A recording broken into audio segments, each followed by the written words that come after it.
I've been meaning to try to do this, get to this one, all like for a week.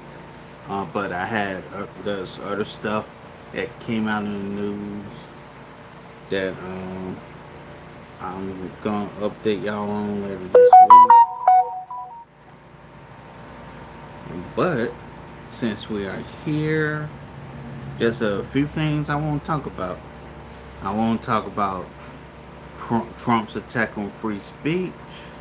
I also want to talk about Turning Point and how Turning Point is a propaganda machine. And I want to talk about this Jimmy Kimmel thing. So, with that being said, shout out to the Situation Room with Francesca Florentini. I hope I got that name right. But anyways, Francesca, as some of y'all may know, was with TYT. TYT, some reason decided to change their message, and a whole bunch of people jumped ship. As you know, and the Kasparian and Julian Michaels had that little blow up, which I do plan on talking about that before the week is out, um, and all that. With that being said, let's get into it. Bodies and our Whoa. communities are right. Okay, let me go back to the beginning of this. Welcome everybody to an impromptu stream of the Situation Room podcast show. All the things, all the people. We got to get into everything that has been happening in the last, I don't know, 12 hours, 24 hours. Ever since ABC decided to pull Jimmy Kimmel's Which latest is some show fuck shit, by the indefinitely. way. Um, I want to get into all the different aspects of this. I was wondering whether to do just like a video and cut it up and put it out for y'all. There's just too much, and Way too I much. wanted to be here live a little bit early. I usually stream around 1 o'clock, but look, time is wasting. But let's just open it and just say legalize comedy. You know what I'm saying? When's it gonna be legal? Let's wait for it, and let's also wait for all of the free speech warriors, be they podcasters, comedians, uh, friends of the current regime. Let's wait for them to speak out any moment now. Any moment, any moment. They'll say a little something, something, Hell, you know them and motherfuckers then ain't they'll gonna just speak. shut up about it. Cause they're Let's get too into pussies speak. exactly what happened. We're going to get into talking about what this means and what it has meant for the media landscape and the 1% versus the 99% more generally. I want to talk about censorship and freedom of speech. Um,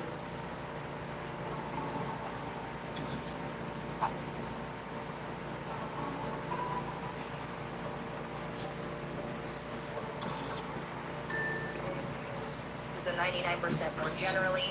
I want to talk about censorship and freedom of speech um, as it pertains to Democrats as well. And then finally, what is being rolled out against liberal organizations, nonprofits, community organizations, incredible groups that have done everything from get out the vote organizing drives to Mm-hmm. running local candidates to immigrant legal defense funds, because we are awaiting on bated breath the executive order that effectively revokes the 501c3 status for hundreds of organizations that, again, have done this incredible work and have truly kept people alive, both in the kinds of advocacy and the activism that they do, as well as in terms of political hope and political future. So that is very much on the chopping block to discuss. If you're here do me a favor and like and share the stream right now. If you're watching on YouTube, you can always send in a super chat. I'm going to read those. You can always support the show by becoming a paid patron, patreon.com/Situation Room. I mean, increasingly, I understand that I'm on Google. We're going to talk about Google as one of these massive conglomerates. But I would urge you to support me on Patreon. If you're also on Substack, frannypio.substack.com, you can support me there as well. Support these little labors of love and also the longer form videos. I try to make them fun, but I am here without a production team. You know what I'm saying? Like, this is what we build. This is what happens when you don't get any kind of official job. I am in Hollywood, not actually employed by Hollywood, employed by you all people. So thank you so much. And if Oxy is saying something that I feel like we're all thinking and feeling, which is there's deep exhaustion. I feel incredibly overwhelmed and I feel exhausted, and I think we have to remember that that's the point. This is the point of authoritarianism and fascism, is to, do this sort of blitzkrieg, right? Like, it's to overwhelm you. I think Bannon said something similar. And it is to make you give up. It's to make you feel sad. And I would feel more cynical and giving up were it not so clear how media figures, celebrities, centrists, elites, Democrats also participate in the paving of the primrose path toward fascism and authoritarianism that we are seeing right now.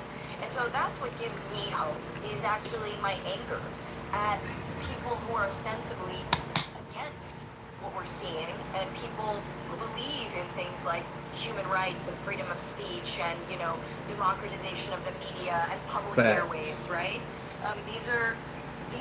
This is what gives me hope, is our side, the very, very, very big tent, where mostly it's about wealthy centrists trying to eject anyone who has any kind of, principles around universal health care or whatnot. So we'll get into all of that. But let's first just get into what happened. Yesterday, Jimmy Kimmel had his monologue, and he addressed the Charlie Kirk reaction to the assassination, but more importantly, to the identity of the assassin. The assassin, again, Tyler Robinson, 22 years old.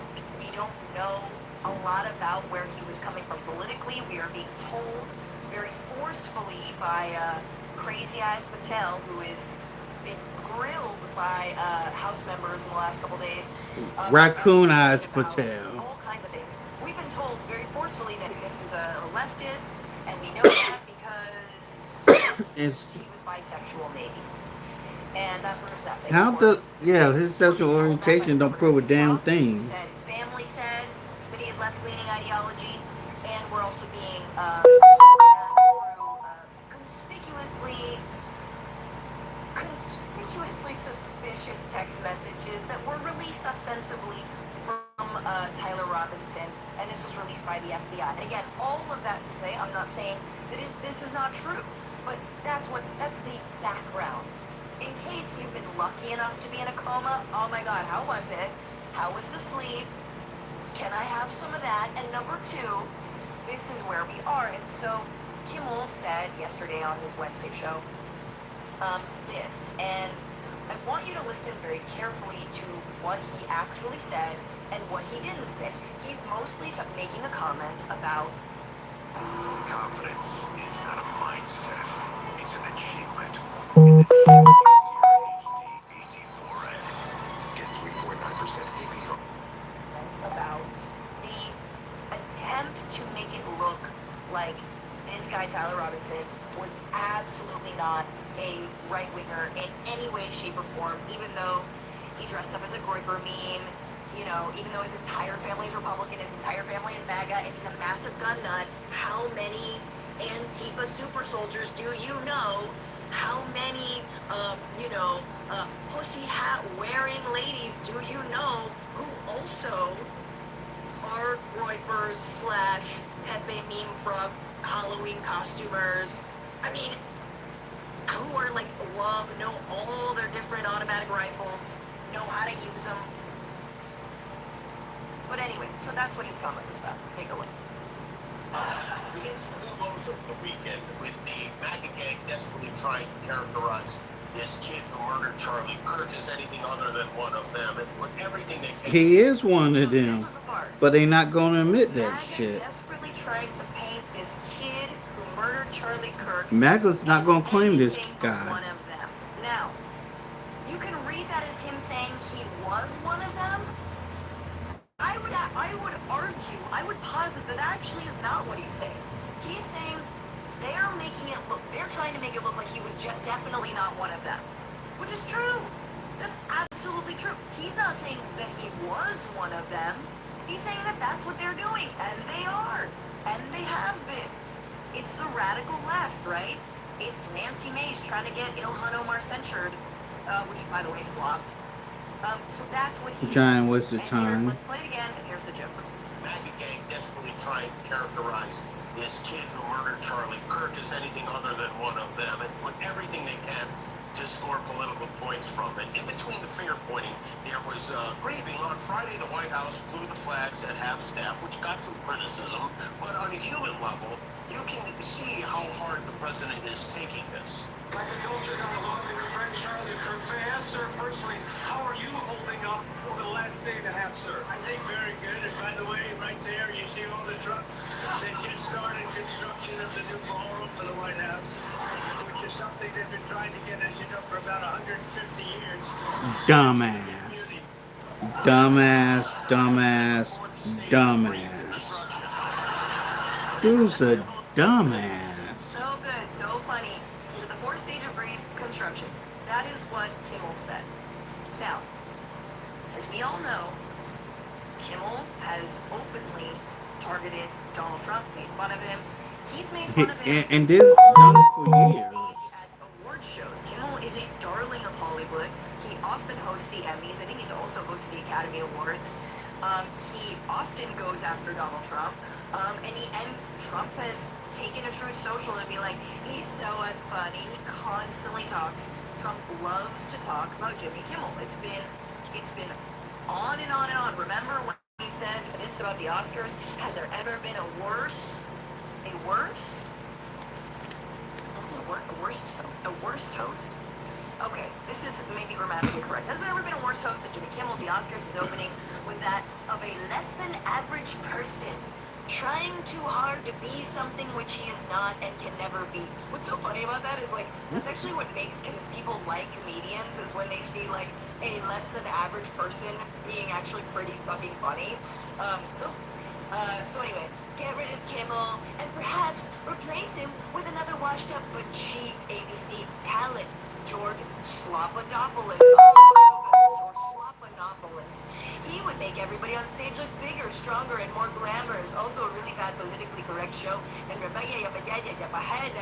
so Trump is constantly upset at the industry that he comes from, which is, reality television. Translation: this is Trump being the whiny bitch he's always been. Let's continue. He has everything to thank Hollywood for, and giving him the career. Thank you, NBC, but obviously throws them all under the bus, and specifically has gone after Kimmel. And I think it's also really important to know that now that Kimmel has been booted, it basically follows in the footsteps of what happened to Stephen Colbert. And Colbert was one of the first people to go after Donald Trump in 2016, very openly. And guess who was saying cancel Colbert? Who was saying cancel Colbert? The right was. In 2016, maybe even 15. Yeah, no, 2015. It was 2015. President, 2016. It was Cancel Colbert. clear that they wanted to cancel Colbert. Cancel Colbert was everywhere. It didn't happen, right? Show hell The didn't. right was the ones licking their chops, saying we should now only praise our dear leader, and there's no we cannot, should not be allowed to make fun of Donald Trump. Says who, bitch? 10 years later, 1 coup, 2 impeachments, 34 felony counts, convicted of sexual abuse. Talk about it. The Manchurian candidate is back in office, and it's happening. So, Unfortunately. I have zero design skills and somehow made this gorgeous ebook. Designer did all the heavy lifting. AI created in office, and it's happening. Welcome. So, Kimmel next to Colbert were perhaps 2 of the people who went at Trump the hardest when it comes to comedians, and of course when it comes to late night television. So, what happened? The chairman of the FCC, who also served in the first Trump administration, went on to one Benny Johnson, the Manchurian podcaster, who's received lots of Russian money and likely Israeli money as well, who It wouldn't surprise me.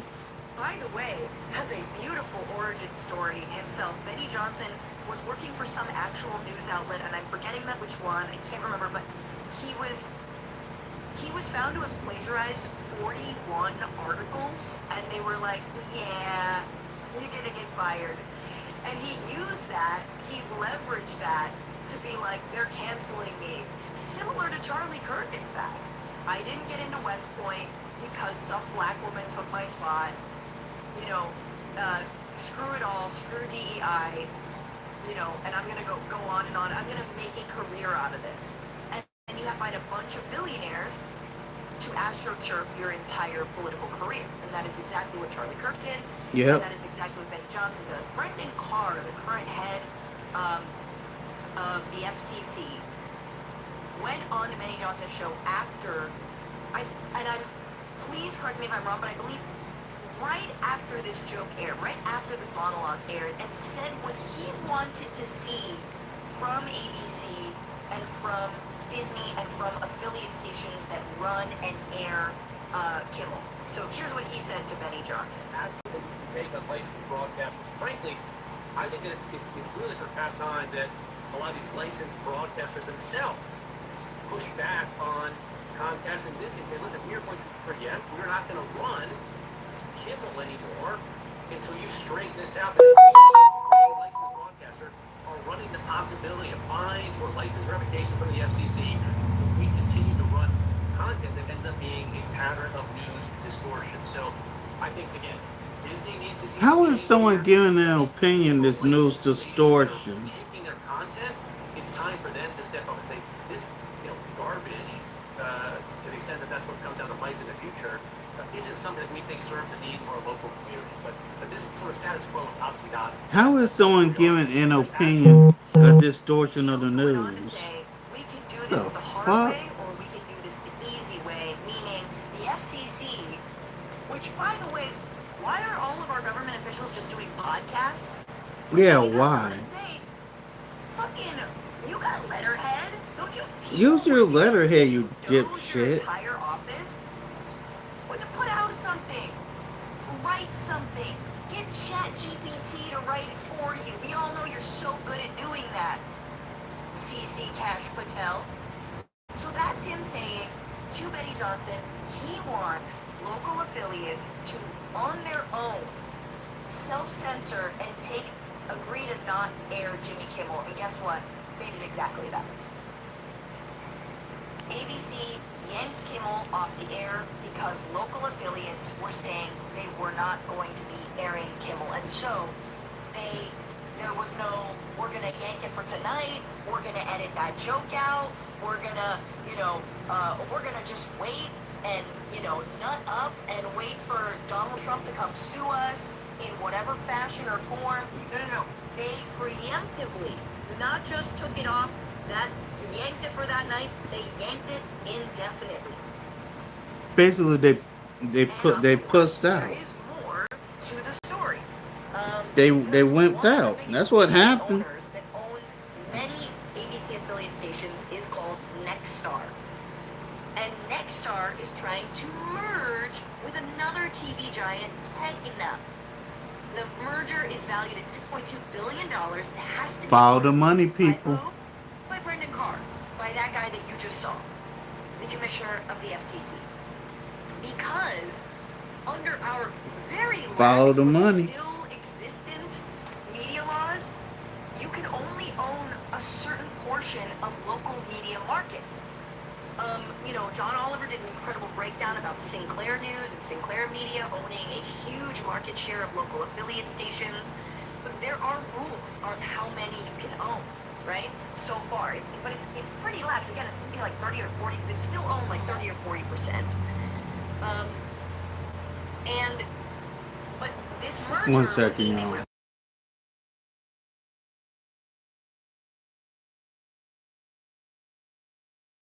TV stations that reach that amount of households. But they want it to go through, and they want the FCC to bend their rules or change them or obliterate them. Like, who cares? What are regulations but obstacles to your 12th home? Okay?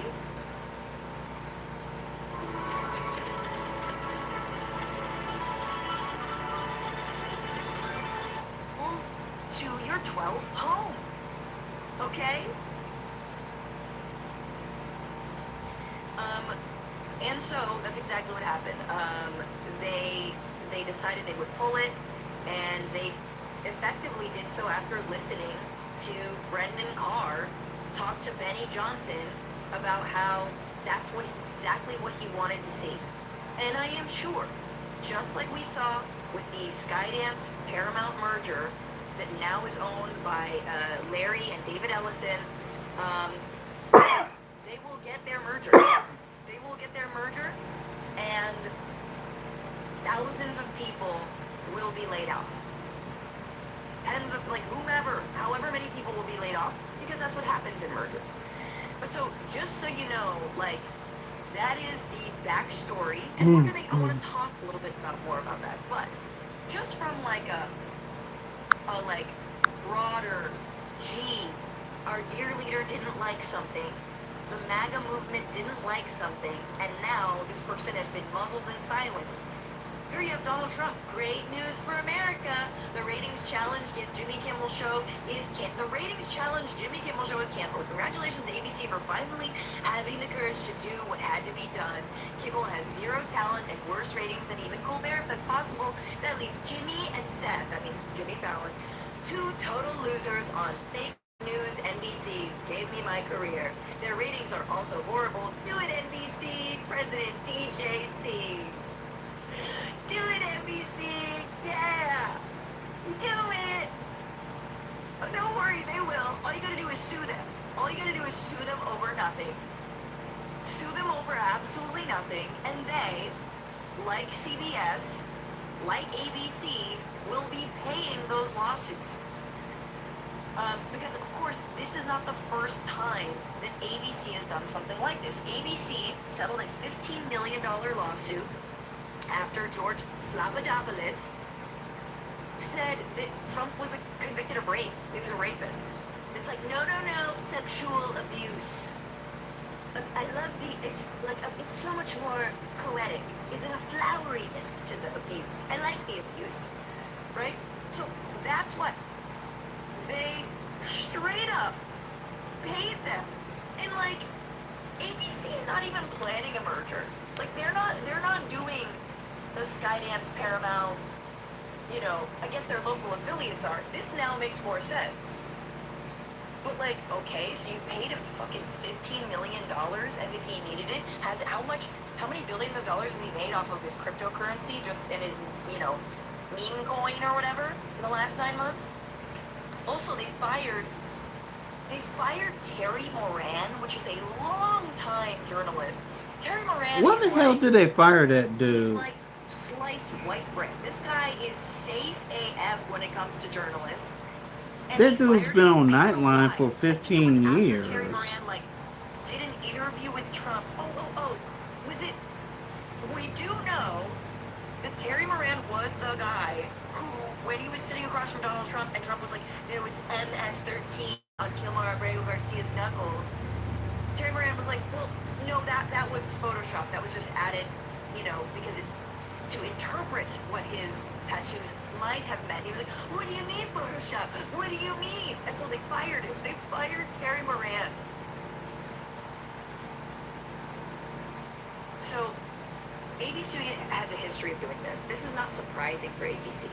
This is not surprising for CBS because, as Trump laid out, And that's what I'm sick of.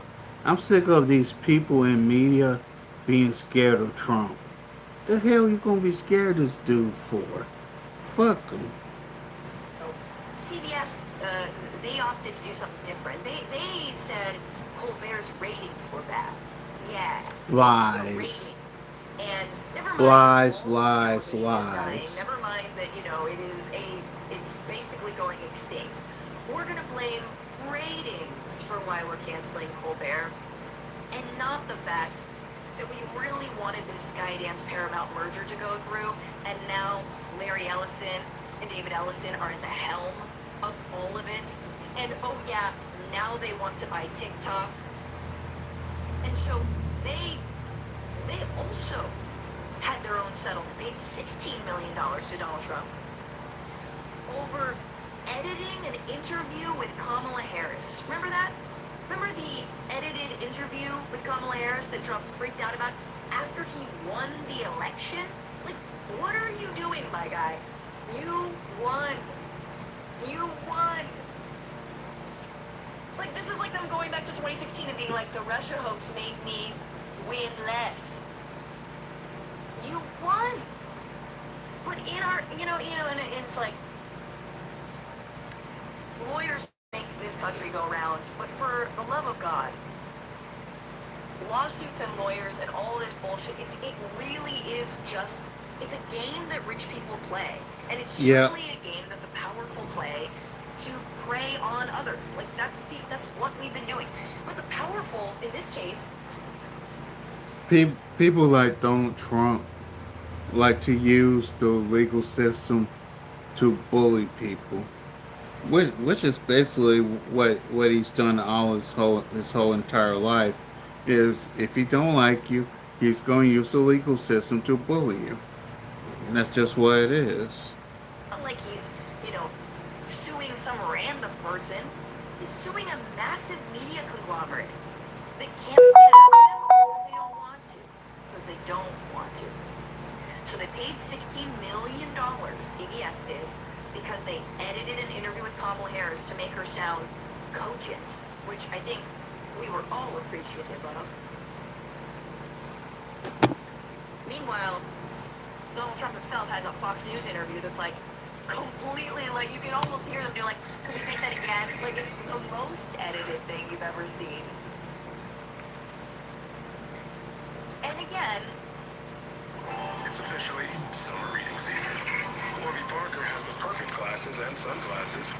and again, I'll be right back in a second, y'all. hid behind the ratings bullshit. It was not about ratings. It was about the merger. It was about how can we. It was about appease Trump's people. ego. And now, CBS is gonna give Barry Weiss, pro-genocide psycho, the New York Times is too woke, Barry Weiss, a $200 million deal.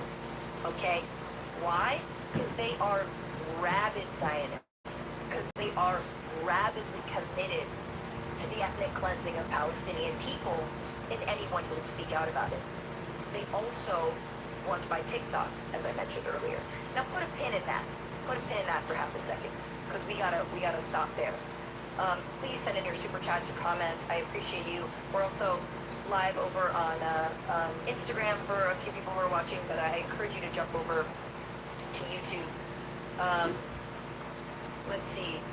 Pickle Hippie says, Franny, what the hell is happening? I feel like we were screwed. Agreed. I agreed. I'm trying to make sense of it. Margaret, thank you so much for your super chat. Yes, Garen Malik says, yeah, there's no evidence he was a Goldberg, and the cost, and there's, yes, agreed. No, I am not saying that he was, but the costume, well, there's only so many people who dress up as Pepe, but I am absolutely willing to suspend, belief in that. Like, fine, okay, he was a hardened leftist. None of what is happening in terms of the backlash is justified. Because before we move on, the best part about all of it is what Sinclair Media wanted Jimmy Kimmel to do to get his show back, right? So again, ABC affiliates are Sinclair, but also Nexstar, and this is what Sinclair Media wanted Jimmy Kimmel to do in order for them to air it again. And I just have to read. I have to read it to you from Business Insider. This is absolutely wild. They said that ABC didn't do enough to reprimand Jimmy Kimmel for his remarks about Charlie Kirk. And yes, again, they definitely suspended Jimmy Kimmel Live. Again, after the comments from Brendan Carr.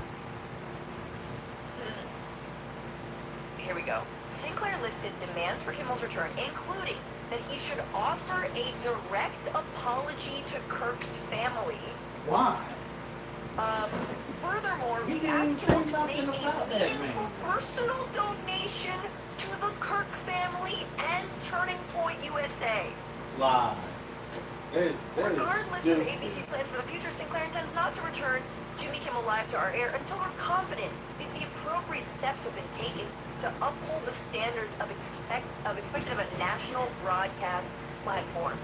We want you to grovel and apologize, and not only grovel and apologize, but donate money to an organization who openly wants you dead, like who hates your guts, who thinks that leftists are a scourge, that liberals are a scourge, right?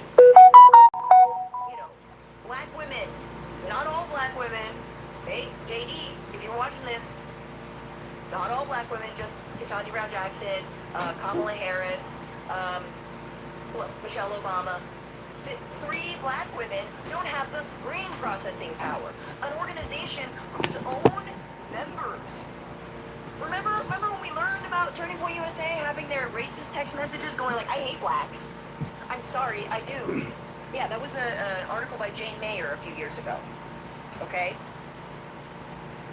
This hateful-ass organization that, by the way, also Very hateful. is supposedly a free speech organization, but has a list of professors that are on a watch list. They have a professor watch list, guys. I wonder who they learned that. And let me say this too about Turning Point. Turning Point is, from what I've seen, is nothing more than a think tank for white nationalism. And let me say this loud and clear to the black conservatives. White nationalism does not include y'all. Let me repeat that again. To you black conservatives, white nationalism will never include y'all. So for y'all to sit there, prop up Turning Point, this, that, and third, and here's the thing. You black conservatives know who you are. And I'm going to say this one more time. To the black conservatives in the back. White nationalism never will include y'all. It never has and it never will.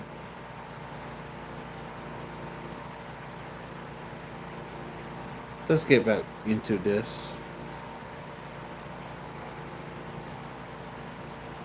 I mean, first it's the Zionist organizations, and then comes Charlie Kirk. So, all to say, they want us to mourn Charlie Kirk in the right way, which doesn't even It don't. Kimmel said had nothing to do with Charlie Kirk. If anything, he should apologize to Tyler Robinson and his family. I'm sorry that I said He didn't even say nothing about Charlie Kirk. might not have been a right The winger. joke was directed at I'm Trump. sorry.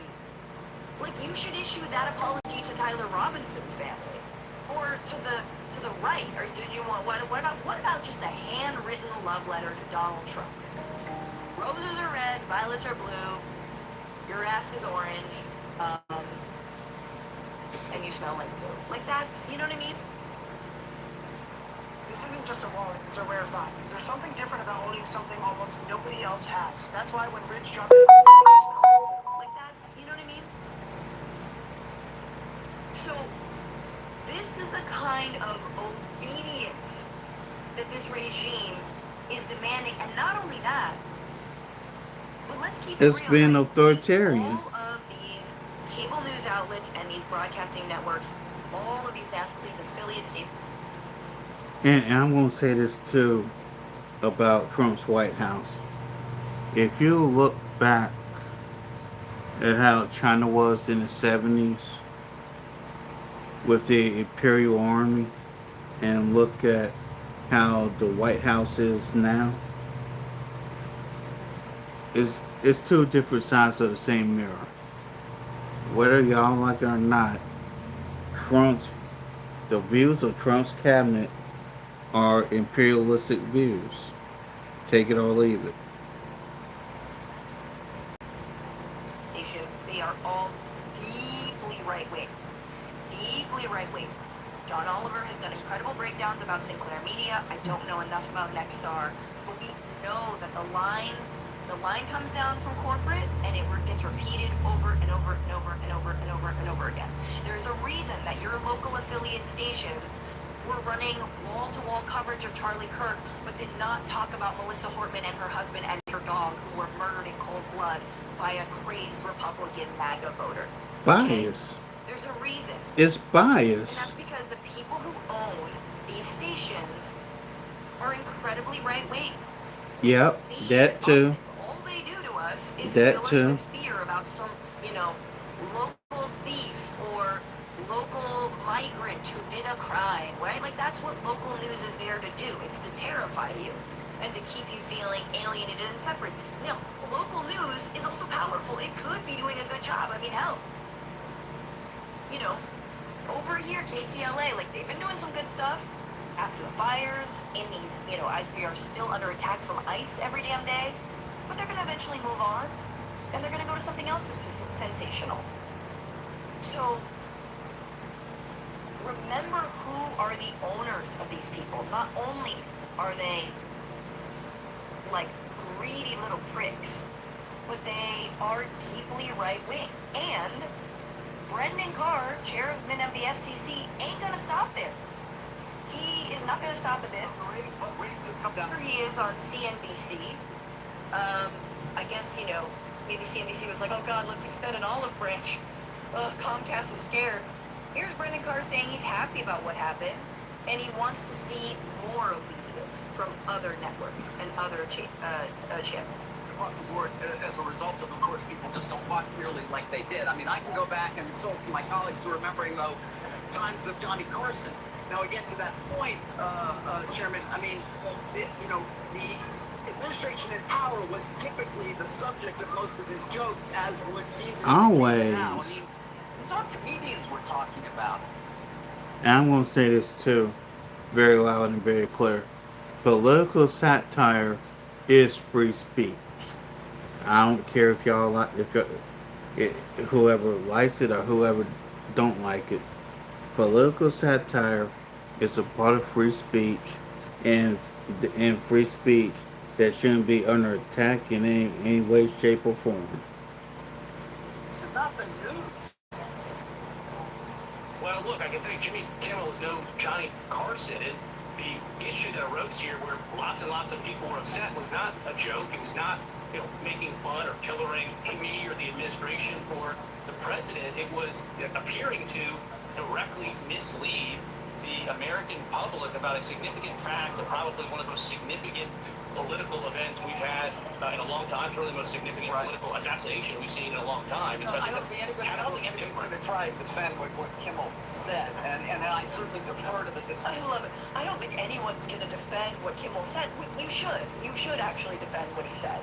Because we do live in a free country. We do live, formerly free, maybe never fully free. We do have the First Amendment that is still on the books. He is a comedian. And all he said was that you guys are tripping over yourselves to try and make it look like this kid had absolutely no right-wing leanings. Right? That's what you're trying to do. Is you know, you are releasing all kinds of very, very suspicious, heavy-handed evidence about, yeah, the strong text messages where he said to his trans lover, I'm sick of Charlie's hate. By the way, here's where I put the gun, and here's where I changed my outfit. Like, on and on and on. No, I'm not, maybe that's 100% legit. I'm just saying, like, you have not produced evidence that he was a left-winger, but you're attacking the left. You're sicking all of your psychos on the broader left under auspices of we're celebrating his death and or we had something to do with it. Okay? So that's what the comment was, and you should absolutely defend it because that's exactly what's fucking happening, okay? Decision making of the company itself in terms of saying this was beyond the bounds. But I do wonder, and I think many people do, whether you really are just targeting comedians who you know typically through the years have made fun of political figures in a way that because the president simply is offended by it. No. Look, again, broadcast TV is different. We're on a cable show right now. You don't have an FCC license. You don't have an obligation to serve the public interest. Podcasts, either stand-up comedians, whether they're on lots of forms of communications, don't. And Kimmel is free. What the hell is he talking about? Broadcast TV license. And that's that free, means that you have something dude. that very few people have, and you're excluding other people from having access to that valuable public resource. It comes with an obligation to serve the public interest. And again, This is amazing. This is the same regime that is taking down PBS, okay, and the Corporation for Public Broadcasting. Yeah, why are you coming for That PBS? Are, yes, syndicated. They are broadcast. These are places that, like, where cartoons teach you about your feelings, and Sesame Street teaches you ABCs, which honestly, given that most Americans are at like a 6th grade, 5th grade reading level, we should probably go back to. Exactly. So, miss me with this, oh, you have to have some sort of added value, and oh, miss me with this, you could do this on your podcast, or you could do this on cable, that we know that's a lie. We know that's absolute, number one, these conglomerates often own, like, they syndicate, and they own multiple platforms. So they're going to syndicate to Sinclair or Nexstar or whatnot, but they're not just cable companies. They are not just, cable networks. So it's sort of one and the same. If you censor them in one area, you're going to censor them in another area. If they're obeying in one area, they're going to obey in another area. And we've seen that play out in real time. The other thing is this lie that somehow none of the other speech is going to be clamped down on, and you can absolutely say whatever you want. Guys, it's just a matter of time, and not actually a matter of time, because people's speech has absolutely been censored when it comes to... Yep, people's speech has been censored. Look at YouTube because people's and speech other forms of has social absolutely media. been censored when it comes to Gaza. Yep. And that, I want to talk about that in a moment, but let's take a listen to what else he says. over the years, there's been a rule in place at the FCC that local TV stations get to preempt programming that they don't think meets the needs of their communities. But recently, these national programmers, ABC, Disney, Comcast, NBC, they've been exercising outsized control and power over those local TV stations, and there's been no pushback. And this is exercising outsized power. What about the local TV stations? What about Sinclair and Nexstar? Like, what do you mean they've been outsizing? This is off the back of the example of those local stations, which are not like mom and pop, UHFs over here. They're also conglomerates. These are other conglomerates. So what are you even talking about right now? And if you really cared about too much power in media, then break them up, break them all up. But you won't do that, and you can't do that because you're allergic to regulation, and you actually love conglomerates. They're easier to control. It is so much easier to have friends of Donald Trump in positions of power, groveling to the FCC, than a myriad of outlets and networks, hundreds of them, who may defy you. And this is what authoritarians love. I mean, this is why Mussolini called it fascism, corporatism. Because fascism is the unification of corporations and the government. It is when corporations and the government work one and the same. There is no separation between them. And it can play out. It seems like it's playing out more like a kleptocracy like they have in Russia, because of, the ways that it really is just the president and the leaders' inner circle who's making a killing off of all this. But the world over understands that authoritarian nations and so-called failed states Look at all happen Russia. when there is a consolidation of media. Yep. And let's talk about Look this. at It's Russia. funny Look at to try China. to snapshot a moment of media consolidation in this country. Why? Because it's changing all the time. So if you look, as I tried this morning, to find like media consolidation maps, you find them from 2014 and they're super outdated. They're completely outdated because of how much more corporations and media mergers have been allowed to grow, right? And all of it stems back from what happened under the Democrats, which was the 1996 Telecommunications Act, which, signed by Bill Clinton, which deeply deregulated our news media. And it allowed, I think providers to also be networks. So cable providers, correct me if I'm wrong, I should have remembered this from my media studies class, cable providers to also be networks. And it also owned all of these other channels, right?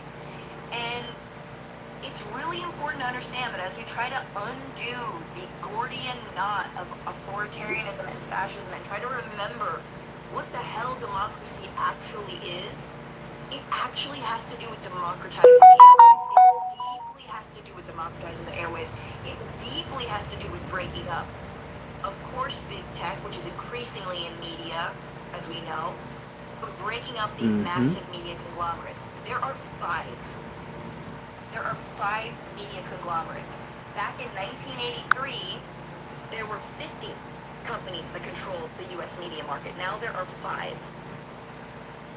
It sound like corporate money to me. Hulu, which, again, oversaw this entire insanity with Kimmel. News Corp, our boy Rupert, owning Fox, Nat Geo. By the way, ABC also owns ESPN and all this. Warner Brothers Discovery, which owns HBO and CNN. Again, I'm thinking about Last Week Tonight, which is on HBO. I'm thinking about Roy Wood Jr. And his show that's on CNN. These are other comedians who like to use their freedom of speech. Sorry, it's not a podcast. Sorry, it's not like a bunch of dudes sitting in a fucking podcast studio, cackling like chimps at you using a slur. Like, sorry, but that is their show. Comcast, which owns NBC, Comcast, NBC, Universal, that whole thing. So NBC, CNBC, formerly MSNBC, going to be MS now, or This Now, as everyone would say. Again, Seth Meyers, with his show, and Jimmy Fallon, who comes on right before. Both of them are left, so that's 4 comedians left doing any kind of this stuff. I think that's about it when it comes to comedians actually on some kind of broadcast network. Any kind of CNN is not syndicated, but Myers obviously and Fallon are. So we got 2.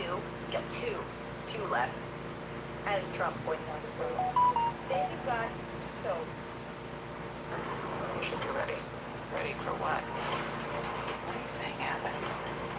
close to life. But what actually happened? Utter fabrication. Did you know anything about this? I did not do this. You did this to yourself. Am I not owed this? I am a desperate man. I'm absolutely desperate. I don't feel comfortable having this conversation with you anymore. Not everything is supposed to make you comfortable. After the hunt, We did our. Every year when I had to update my policies and procedures and required documents and had to rip them out of the binder, reprint them, tell everybody to bring them in, those days are done. Now with Site Talks, a few clicks, I've updated everybody. I can see who signed off, who hasn't, and I can focus on health and safety and not administrative burdens. So, ABC, News Corp, Warner Brothers, Comcast, and Skydance Paramount. These are the 5. However, the Ellisons, who own Paramount and Skydance, want to buy Warner Brothers. So they want to buy HBO and CNN. So what's happening to CBS could very well happen to CNN. I mean, again, what even are these things, right? And then, of course, there are big tech companies also do media. Amazon, Netflix, Apple, right? And you saw the way,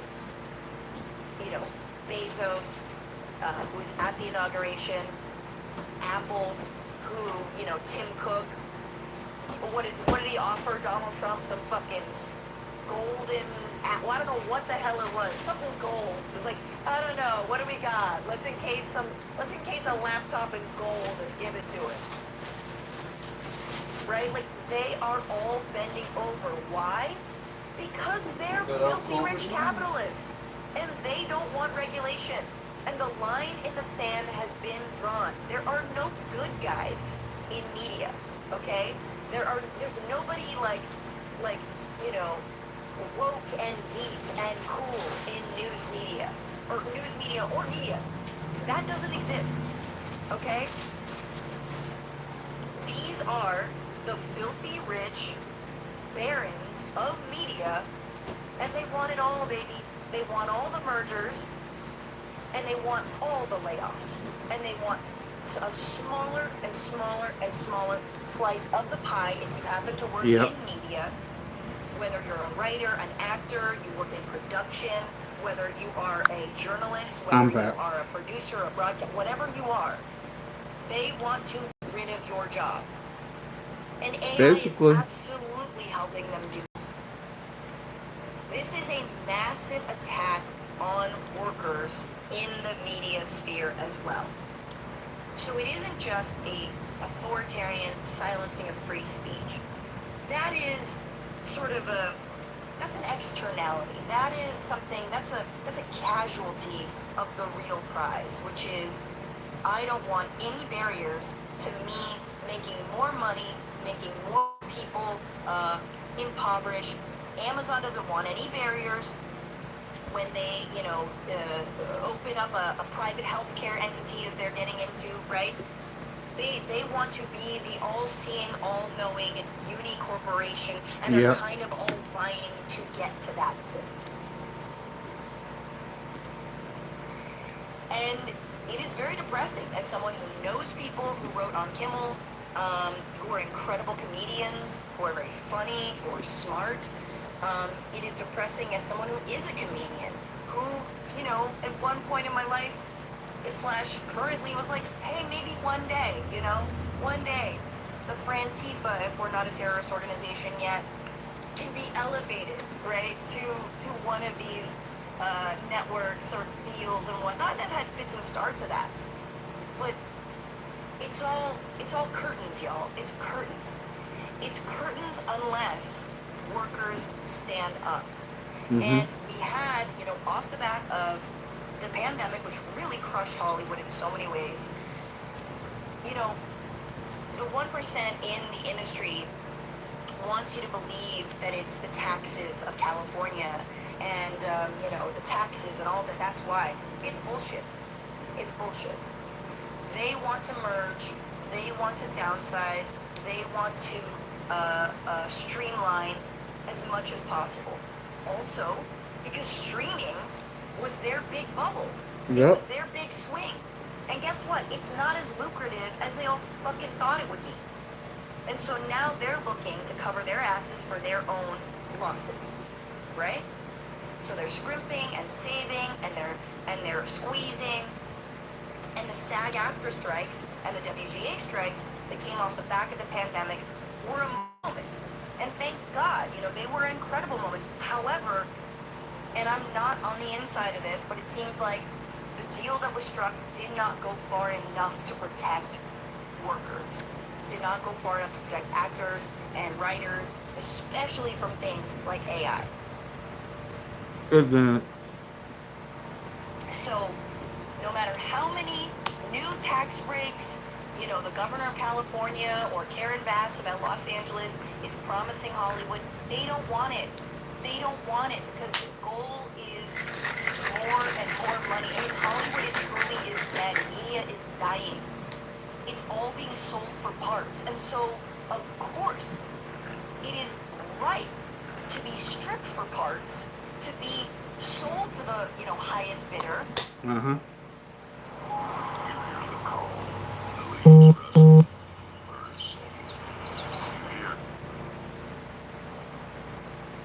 And then be a beautiful and perfect mouthpiece for authoritarians who want to get their message out there. I mean, truly, I know I made a big deal of the Barry Weiss thing, but I think the Barry Weiss thing is massive. It is massive.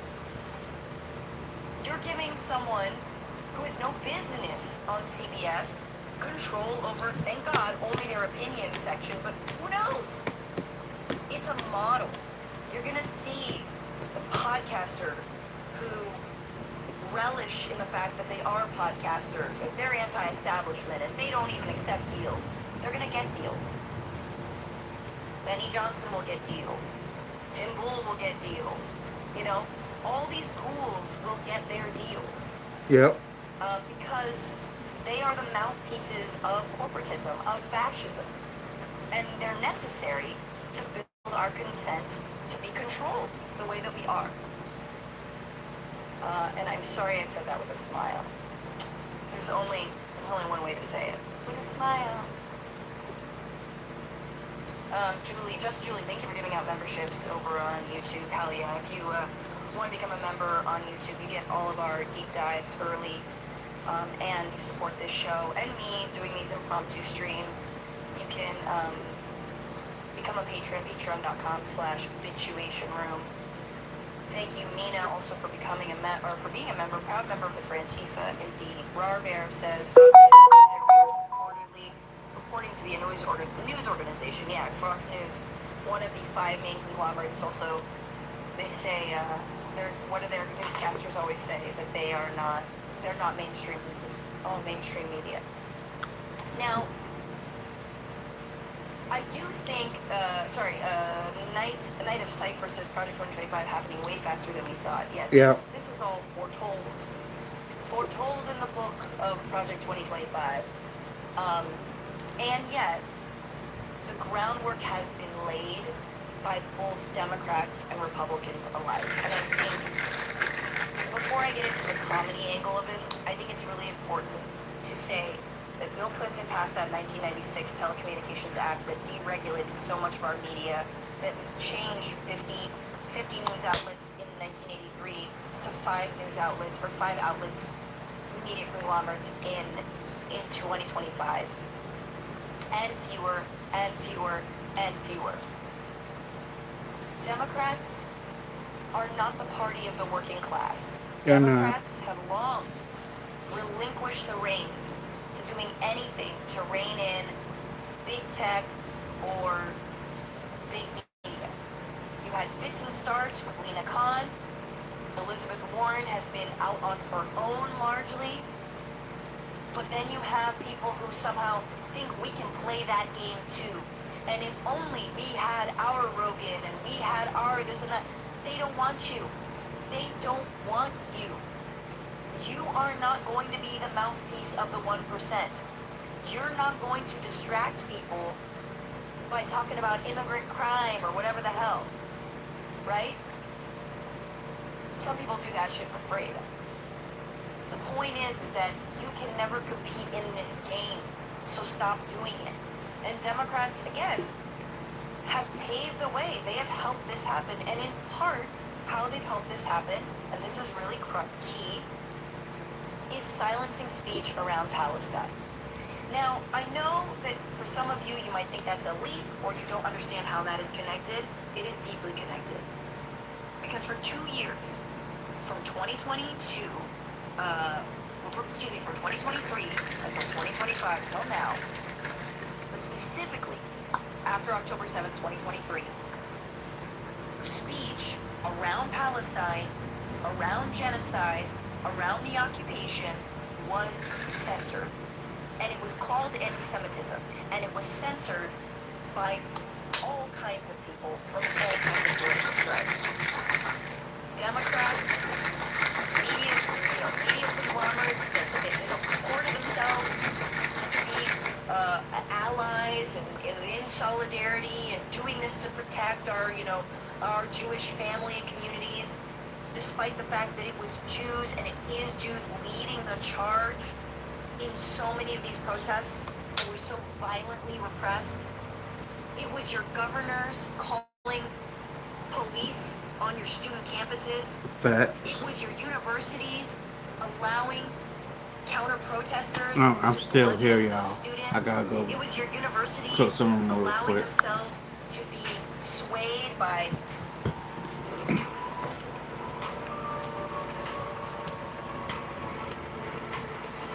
universities allowing themselves to be swayed by propaganda about their own students, leading to suspension and expulsion. It was your own universities not being able to stand up to the bad faith attacks from the right around Palestine and sitting in those hearings and not being able to defend the free speech First Amendment rights of your students and agreeing that there was an anti-Semitism problem on campus. All of what we are seeing now, we've been primed for. This did not come out of nowhere. It came out of people losing their jobs. Melissa Barrera, actress, losing her job over speaking out for Palestine, right? It came from so many people in all industries being silenced and losing their job because they did not say the right thing after October 7th. They should have started the clock on October 7th and should never mention the occupation, should never have solidarity with Palestinian people. And now that the United Nations has said this is a genocide, something we all knew 2-3 months into the so-called war. Yeah. Now it's too late. Now all of the institutions, all of the media outlets, all of the editors at broadcast, at television broadcasting stations or at your newspapers, all of the administrators at different colleges and universities. Now what? Now what? Well, you already sold everybody out over free speech. You already served up people on a platter. Joe Biden worked with people like Sacha Baron Cohen, R.I.P. to that fucking guy, because TikTok was spreading hate against Jews. No, it wasn't. It was talking about Palestine. Remember, it was a bipartisan legislation that said, yeah, TikTok should be sold. TikTok should be... Why? Why? It had nothing to do with China. It had to do with genocide and speaking about Palestine. That's what it was. We all know that's what it was. So this is what happens when you give an inch. And I would argue that the same reaction out of the assassination of Charlie Kirk is what is giving us the Kimmel cancellation and everything else that is coming down the pipe. When centrists like Ezra Klein say, oh, yes, Charlie Kirk practiced politics in the right way. It's the same kind of thing. When you have centrist media agreeing with the lie that people are somehow celebrating his assassination, it's the same thing of there were people celebrating October 7th. Where? My guy, where? Truly where? We're talking about Palestinian lives. When it comes to Charlie Kirk, we're talking about gun control. We're talking about how violent the internet has become. We're talking about the kind of hate speech that Charlie Kirk himself dabbled in. Not just dabbled in, his bread and butter. Meanwhile, we're being told by right-wing podcasters, comedians, and whatnot that we're the ones who hate free speech. So all of this has been foretold. It's been foretold in Project 2025, but it's also been foretold in the way our media conglomerates have gone, and it's been foretold in the ways that we already were okay with silencing, with doxing, with demonizing certain people depending on their beliefs. I mean, I hate to bring it all back to Gaza, but my God, it's so obvious. It's so obvious.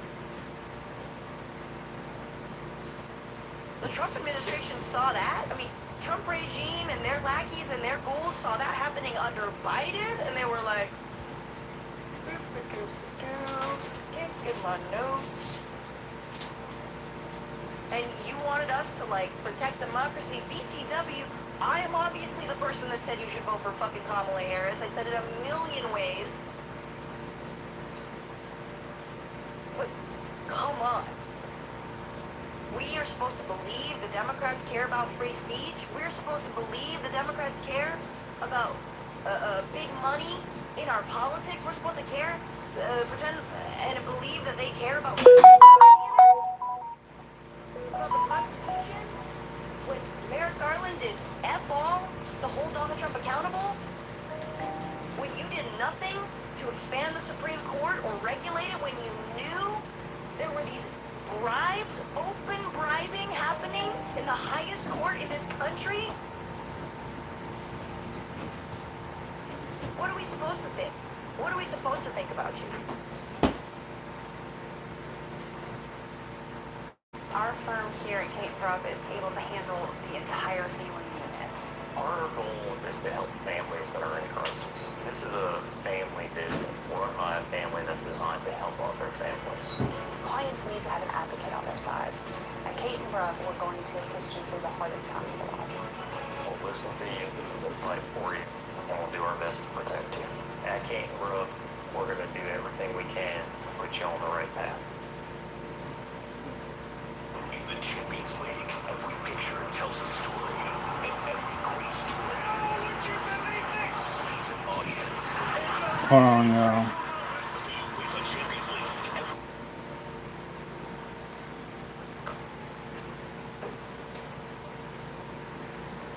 Robert, thank you for your super chat. Republicans like getting paid to hurt people. Democrats like getting paid to let Republicans hurt people. Seems that way. Sage Mart, Madge, only way is through this shit. Only way forward, I can read, is through this shit. Gotta take care of each other. Yeah, absolutely. We have to take care of one another. I just have to yell a little bit. That helps me. Now, let's talk about free speech, because Please, let's talk there about are free comedians. speech. This is about comedy, this is about jokes. And there are so many comedians out there who've made their bread and butter. How come I can't say blank word anymore? How come I have to be sensitive? I'm a POS. How come I can't whip it out in the green room in front? What? Dude, what? Ah, come on, phone.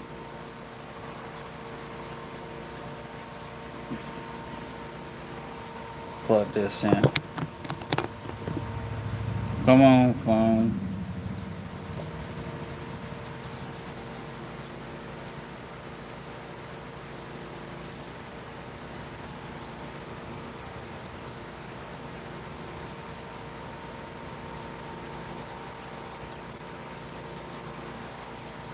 Give me a second, y'all. Trying to get this phone working.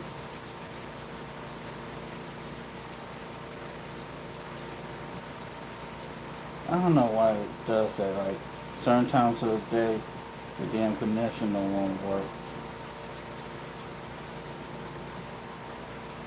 Give me a second, y'all. Here we go. What are we supposed to think about you?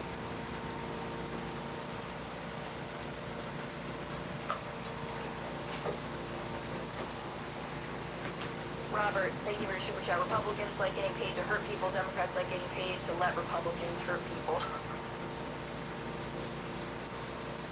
Sage Madge, only way is through this shit. Only way forward I can read is through this shit. Gotta take care of each other. Yeah, absolutely. Yeah, absolutely. We have to take care of one another. I just have to yell a little bit. Only reason I'm not on camera because I'm doing something right now. Now, let's talk about free speech, because there are comedians. This is about comedy. This is about jokes. And there are so many comedians out there who made their bread and butter. How come I can't say blank word anymore? How come I have to be sensitive? I'm a POS. How come I can't whip it out in the green room in front of women no more? How come I can't groom a 17-year-old in the comedy club and then date her no more?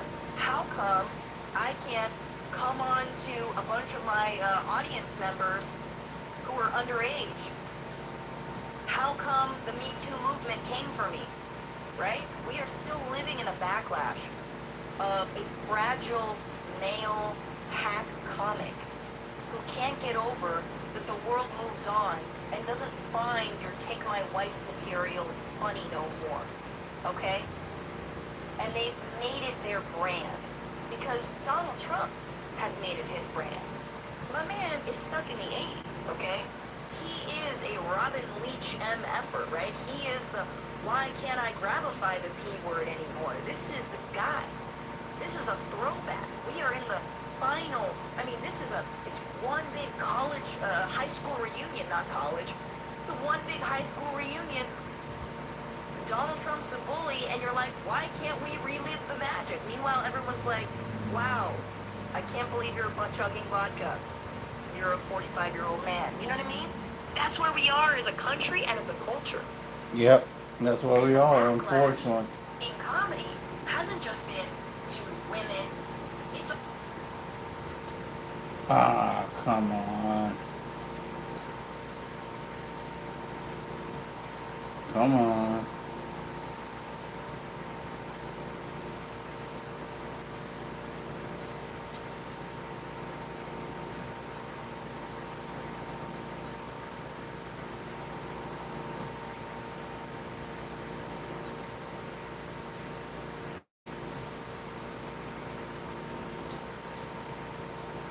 Oh, God almighty. Hold on again, y'all.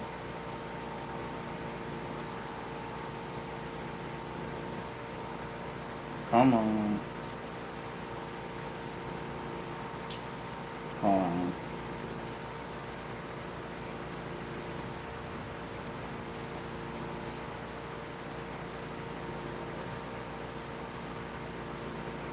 Here we go again.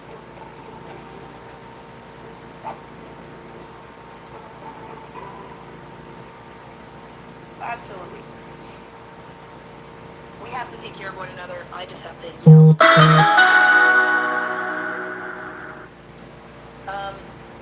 Now, let's talk about free speech, because there are comedians. This is about comedy. This is about jokes. And there are so many comedians out there who made their bread and butter. How come I can't say blank word anymore? How come I have to be sensitive? I'm a POS. How come I can't whip it out in the green room in front of women no more? How come I can't groom a 17-year-old in the comedy club and then date her no more? How come I can't come on to a bunch of my audience members who are underage? How come the Me Too movement came for me? Right? We are still living in a backlash of a fragile male hack comic who who can't get over that the world moves on and doesn't find your take my wife material funny no more. Okay? And they've made it their brand. Because Donald Trump has made it his brand. My man is stuck in the 80s, okay? He is a Robin Leach MFer, right? He is the why can't I grab him by the P word anymore? This is the guy. This is a throwback. We are in the final, it's one big college, high school reunion, not college. It's a one big high school reunion. Donald Trump's the bully, and you're like, why can't we relive the magic? Meanwhile, everyone's like, wow, I can't believe you're butt-chugging vodka.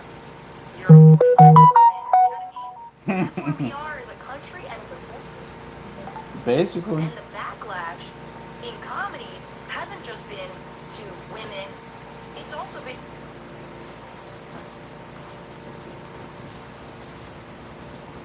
Now again.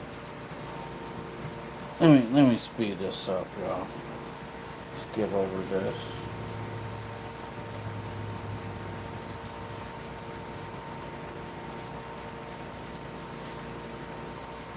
Come on. Work.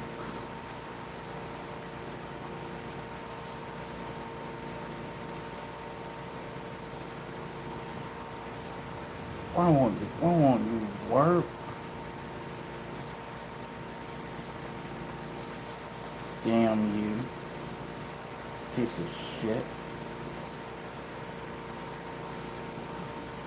Shit ass internet.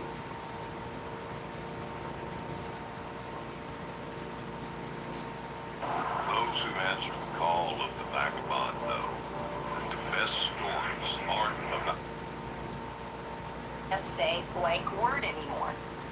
How come I have to be sensitive? I'm a POS. How come I can't whip it out in the green room in front of women no more? How come I can't groom a 17-year-old in the comedy club and then date her no more? How come I can't come on to a bunch of my audience members who are underage? How come the Me Too movement came for me, right? We are still living in a backlash of a fragile male hack comic who can't get over that the world moves on and doesn't find your material funny no more, okay? And they've made it their brand because Donald Trump has made it his brand. My man is stuck in the 80s, okay? He is a Robin Leach MFer, right? He is the why can't I grab him by the P word anymore? This is the guy. This is a throwback. We are in the final, it's one big college, high school reunion, not college. It's a one big high school reunion. Donald Trump's the bully, and you're like, why can't we relive the magic? Meanwhile, everyone's like, wow, I can't believe you're butt-chugging vodka. You're a 45-year-old man. You know what I mean? That's where we are as a country and as a culture. And the backlash in comedy hasn't just been to women. It's also been to like a few people of color, few women of color, the few queer comics, the few trans comics that have gotten a little bit of play, a little bit of shine, a little bit of love. You know? It's the Hannah Gadsby, like, oh my God, was that even comedy? Oh God, Hannah Gadsby! Ah! Just because some comics are a little bit different than you birthed an entire fragile edgelord bro comedy. You birthed. You, underrepresented comedian, made me do Nazism. And it really is the origin story of so many fragile men. And not just in comedy, but in politics. Like I just said, Benny Johnson started, he was working for BuzzFeed. Plagiarized 41 articles, they kicked him out, and he was like, you guys are woke. So many. Baked Alaska is another one. I think Baked Alaska worked for, it was either BuzzFeed or some other news organization, and he called Justin Bieber his spirit animal. And someone was like, Big Teleska's like a white nationalist guy. He was there on in Charlottesville. And he got bear maced, I think, in Charlottesville. Anyway, and someone was like, you really shouldn't say spirit animal, you know? Because it's like, whatever. It sounds like you're sort of appropriating like native culture. And he was like, oh my god, you're woke. I'm gonna be a Nazi. So, all of the Kill Tonys, the Hinchcliffes, the Rogans, the Schultzes, they're not just deeply unfunny, in my opinion, but they are, at their heart, reactionary. But they hide behind this idea You see how they Joe are Rogan's just for funny. free speech, man. They're just for, like, saying whatever. And I'm sorry if you don't think that's funny, but actually, I'm in clubs. Like, I hear stuff. It's not funny. People don't actually laugh at that. But now, everyone's so irony-filled, they're just laughing at the fact that they do say the R word, or, you know, an anti-trans slur, or whatever it is. And of course, as we talked about on this show, no one else other than Mark Maron, even though so many comedians have pointed this out, especially women,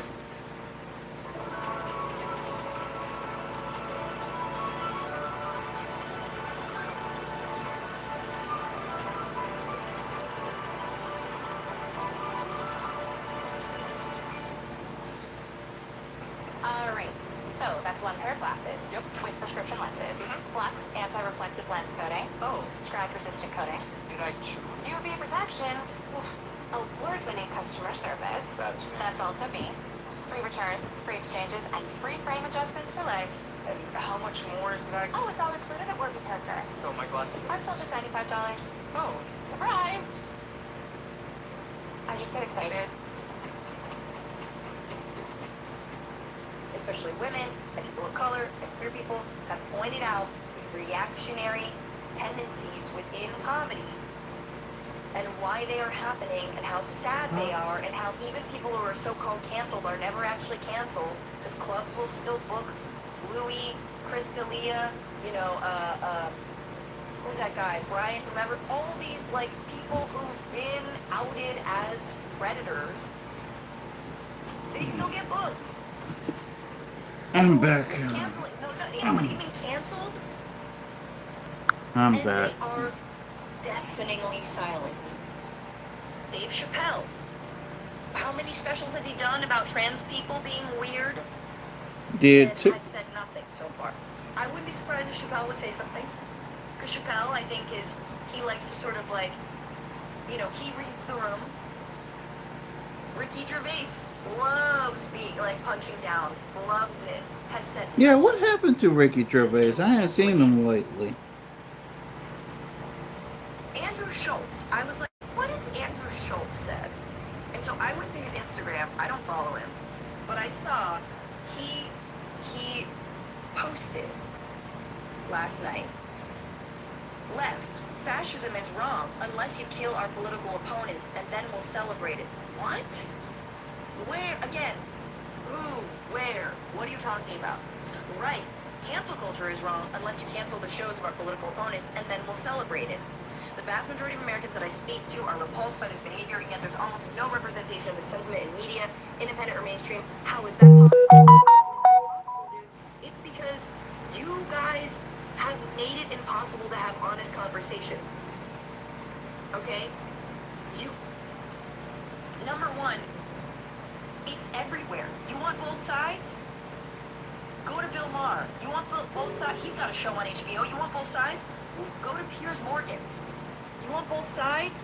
Man, tune into TYT sometimes. You'll get both sides. You want both sides? Go to the New York Times. You want both sides? Read Ezra Klein. You get both sides everywhere. Oh, the left is just as violent, and the left is celebrating. Who? Where? Even the people they're doxing are like, I think we need gun control, and I hate political violence. And it's like, see? Look at them celebrating with concrete solutions. Terrible. So, what are you talking about, dude? Are you really this dumb? And yeah, I think so. Or are you playing dumb? Honest question, do you think Charlie Kirk would support canceling people for exercising their free speech? Yeah. Yeah. he would be for that. Because free speech does not apply to everybody. Oh my God. Free speech doesn't apply to everybody. Are you insane? No. Free speech only applies to straight, cis, het, white guys with a lot of money, ideally. With a little gaggle of gigglers in their podcasting studios. That's who free speech applies to. It doesn't apply to queer people. It doesn't apply to Black Lives Matter protesters who want to defund the police. That's a hateful slogan. It doesn't apply to people who call folks who had Hitler's speeches on their nightstands, according to their ex-wives, Donald Trump. It doesn't apply to us when we say, hey, that seems kind of Nazi. Hey, it seems kind of fascist when you, I don't know, do a broad censorship crackdown using the government. Talk about it. It doesn't apply to, it only applies to us. It only applies to the marginalized. It only applies to the people who, if they tried what MAGA did on January 6th, would have been gunned down before they stepped 1 foot inside the Capitol. Okay? That's who we restrict free speech for. So you bet your ass Charlie Kirk is loving what is happening right now. Loving it. And don't take it from me. Take it from Benny Johnson, the plagiarist, who absolutely said, yes, Charlie Kirk would love to see getting rid of Kimmel. This is what Charlie would have wanted. Charlie's dream, and I worked with Charlie for a decade, building and sneaking across the country and creating Turning Point USA. What Charlie had dreamed of is a cultural power where you can reach even into the blackened, dark heart of Hollywood, into the highest ivory towers of Hollywood, and to create accountability for monstrous behavior on behalf of a moral nation. You know, 37 million households did not want Jimmy Kimmel to be broadcast into their homes. They were disgusted. Here's my question about Charlie. There we go. There we go. This is, they want to reach into the black soul of Hollywood and censor it and stamp it out. Squeeze it until there's no more life. Don't worry. Don't worry. The rich are already squeezing Hollywood. It's They already are. almost gone. They are. Nothing but, Ted Nugent and, what's his name? Oh my God. It'll be nothing but, I mean, obviously Gibson and, who's Angelina Jolie's? It'll be John Boyd, Mel Gibson. You lost your boy Hulk, but Mel Gibson, John Boyd, and Ted Nugent, and there's one other B-list actor I'm forgetting that MAGA has. I forget. It's like, you always hated it because people actually had a little bit of class. And there's nothing classier than being able to, like, actually make a joke. I mean, it's only a matter of time before Gutfeld gets offered all of these slots. It'll just be the Gutfeld hour, and it'll be ubiquitous at 11 p.m., right? Everyone's going to be tuning in to Gutfeld. So it is what he would have wanted, Andrew Schultz, and I would leave it to you to speak out on freedom of speech. Because again, these people actually, all of the crying, all of the bitch tears about being canceled was over nothing.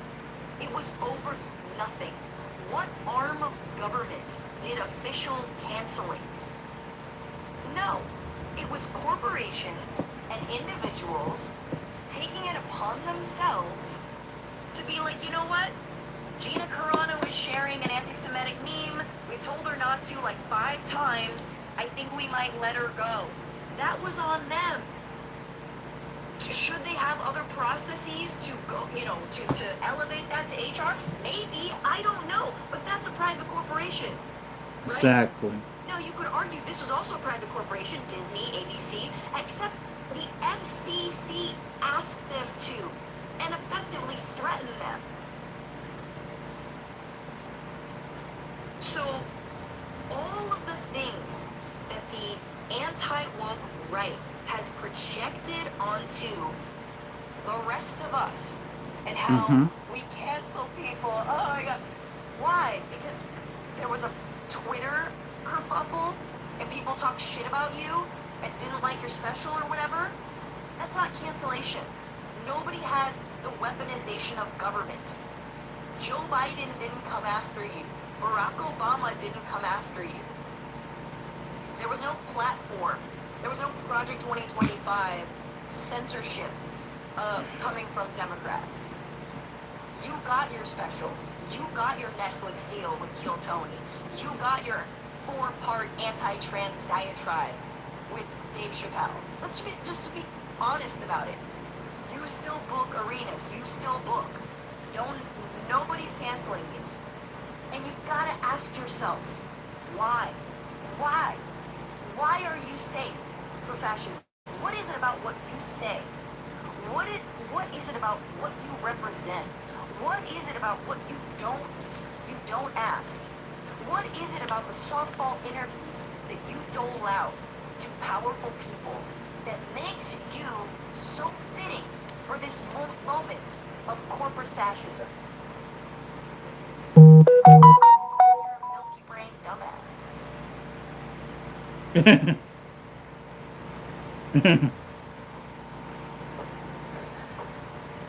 And speaking of people who are actually speaking out,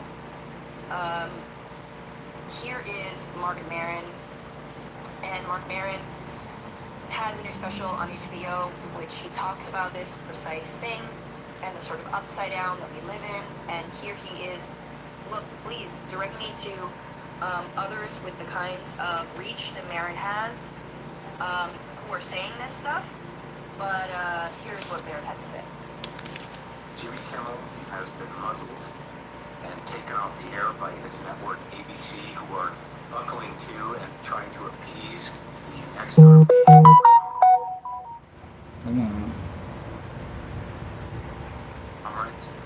We have a lot of affiliates, and they threaten to preempt him at the suggestion of the SEC chair. This is government censorship. Yep. This is the Trump administration coming after Trump administration censorship. Against him. This is the end of it. If you have any concern or belief in real freedom or a constitution and free speech, this is it. This is the deciding moment. This is what authoritarianism looks like right now. In this country, it's happening. So if you're a free speech warrior or you really talk the talk about protecting free speech, this isn't about saying the R word or the T word or any of that. This is government censorship. This isn't fucking Twitter. This isn't getting canceled because of a cultural pylon. This is the United States government silencing voices that they disagree with. FCC Chair Carr put this out. This is his directive. This is the U.S. government. Look, if they can come for Kimmel, they can come for anybody. This is happening. It's time to act. Figure it out. Find a way. Come together. Push back. Because if this goes, it's over. It's over. It's happening. Yeah, and, you know, I'm going to say something kind of cynical, which is, I think these wake-up calls are necessary. And I think it's really important to not be starry-eyed about whose side the media is on. They are not on our side. They are not on the side of freedom of speech. They are on the side of normalizing what is happening to us. Normalizing what is happening to our livelihoods, our jobs, our communities. Normalizing the CDC being hollowed from the inside out by a roadkill eating psycho.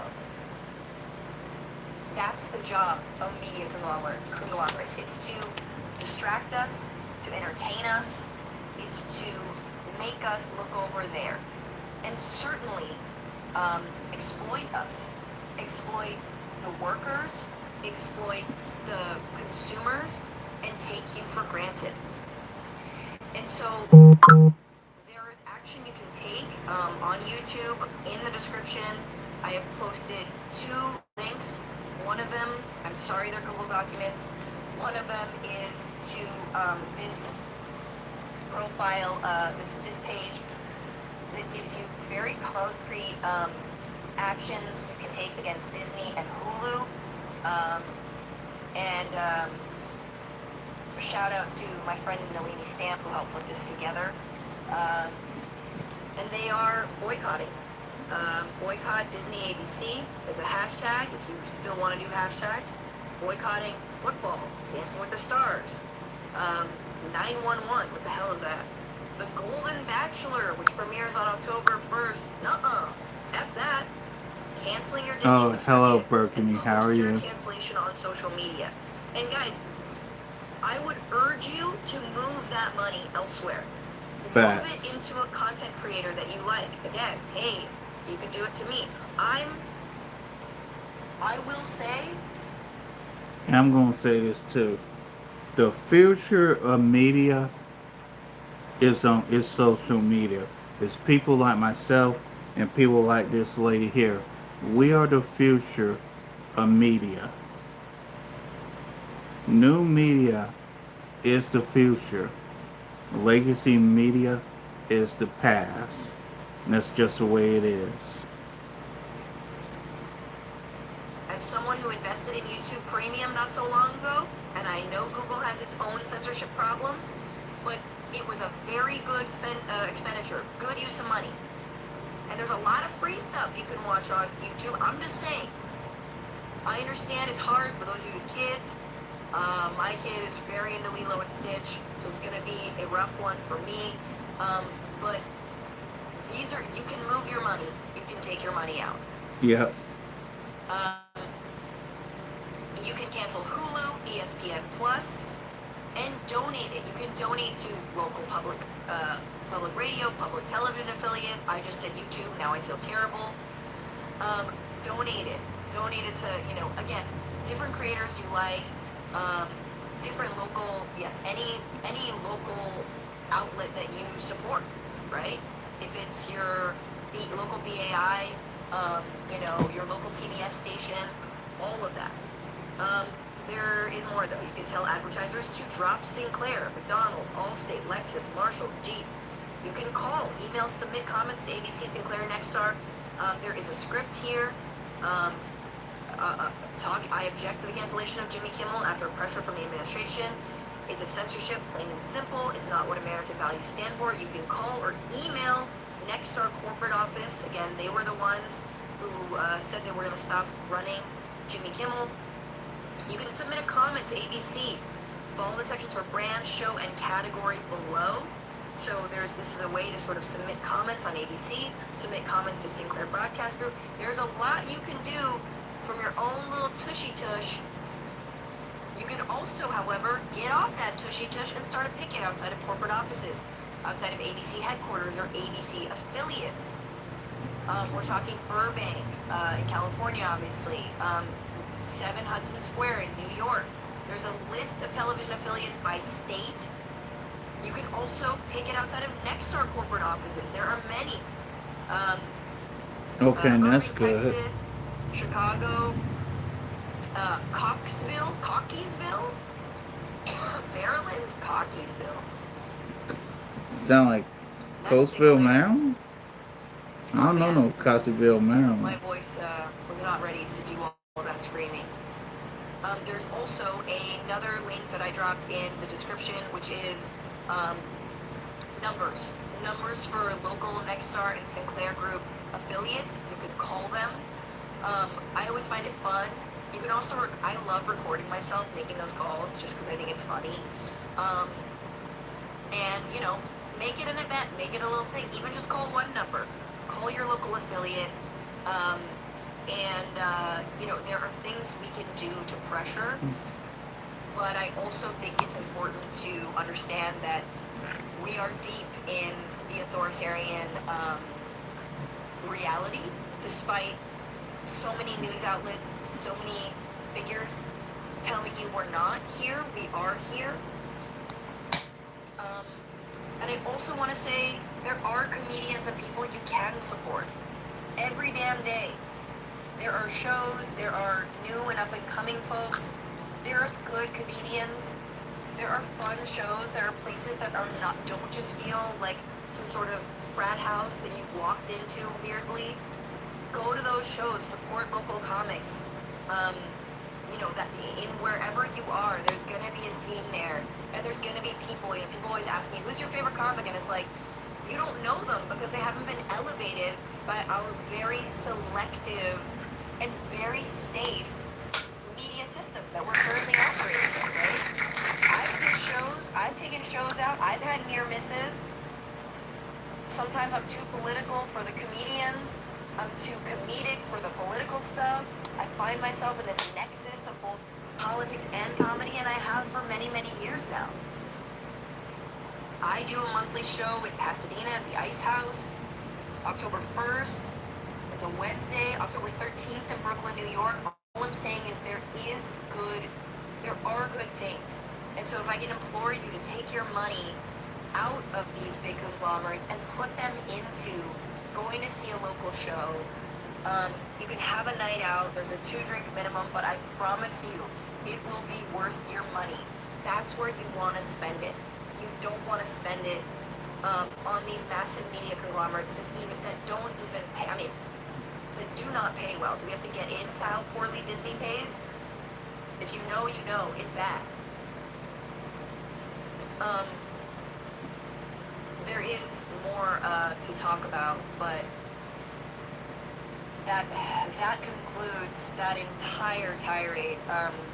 I'll be waiting. I'll be watching. I'll be waiting for the so-called free speech comedians to speak out about this. Are we going to see it?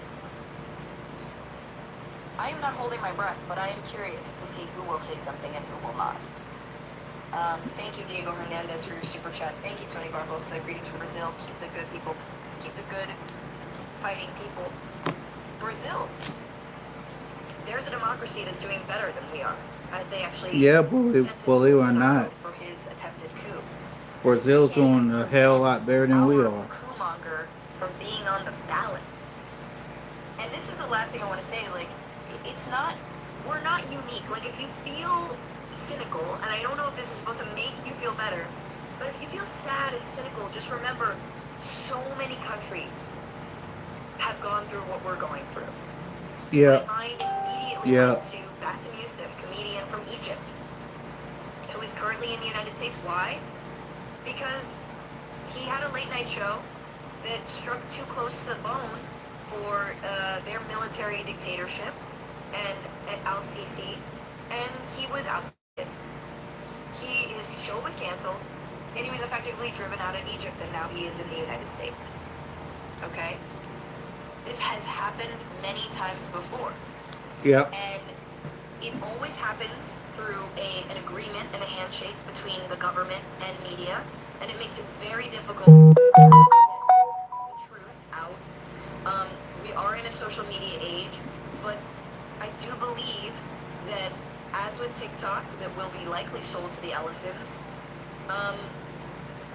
more and more there will be an obedience from the platforms that you listen to or rely on. There will be censorship coming for all of the things that the FCC chair said he wouldn't come for, and that's a load of horseshit. But countries get through this moment, and yet we have to never downplay. It's not just a comedian who wanted to make a joke and the freedom of speech. It really is about democracy. And our telecommunications are so fundamental to our democracy.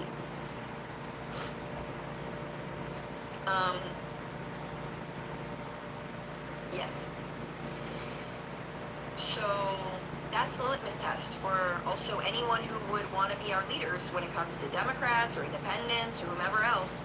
What are you going to do about these massive media conglomerates? How are you going to break them up? But how? And are you actually going to do that? Make billionaires afraid. Make billionaires non-existent. Billionaires should not exist. That's a litmus test for anyone that's on the left. Even liberals. Do you think billionaires should exist? Yes or no? I've been No. told yes by people who, you know, you'd otherwise think were progressive. I think this is really important, and it's related because, look, Kimmel is a rich guy. He can take care of himself. Kimmel will be fine. Kimmel, like Colbert, may get a Netflix deal.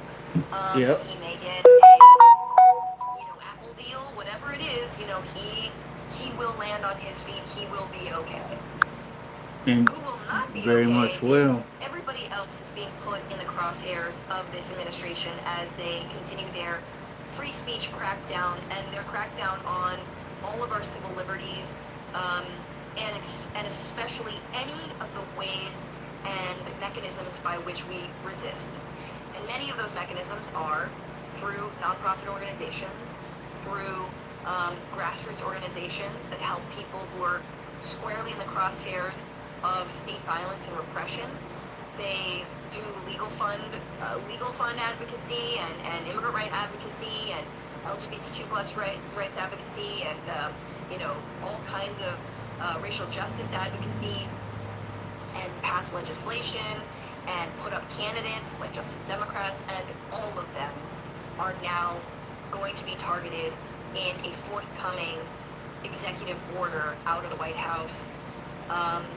They didn't need the murder of Charlie Kirk to do this. They were planning on doing this already, but this has turbocharged their plans that already existed. So hell do. As early as this month, certain liberal organizations are going to have their tax-exempt status reviewed or rescinded.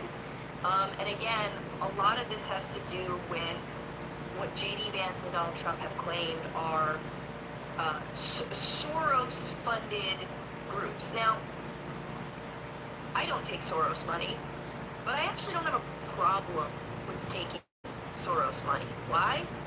Because he's a billionaire who's redirecting some of his money. I don't think he should exist, number one, so there's that.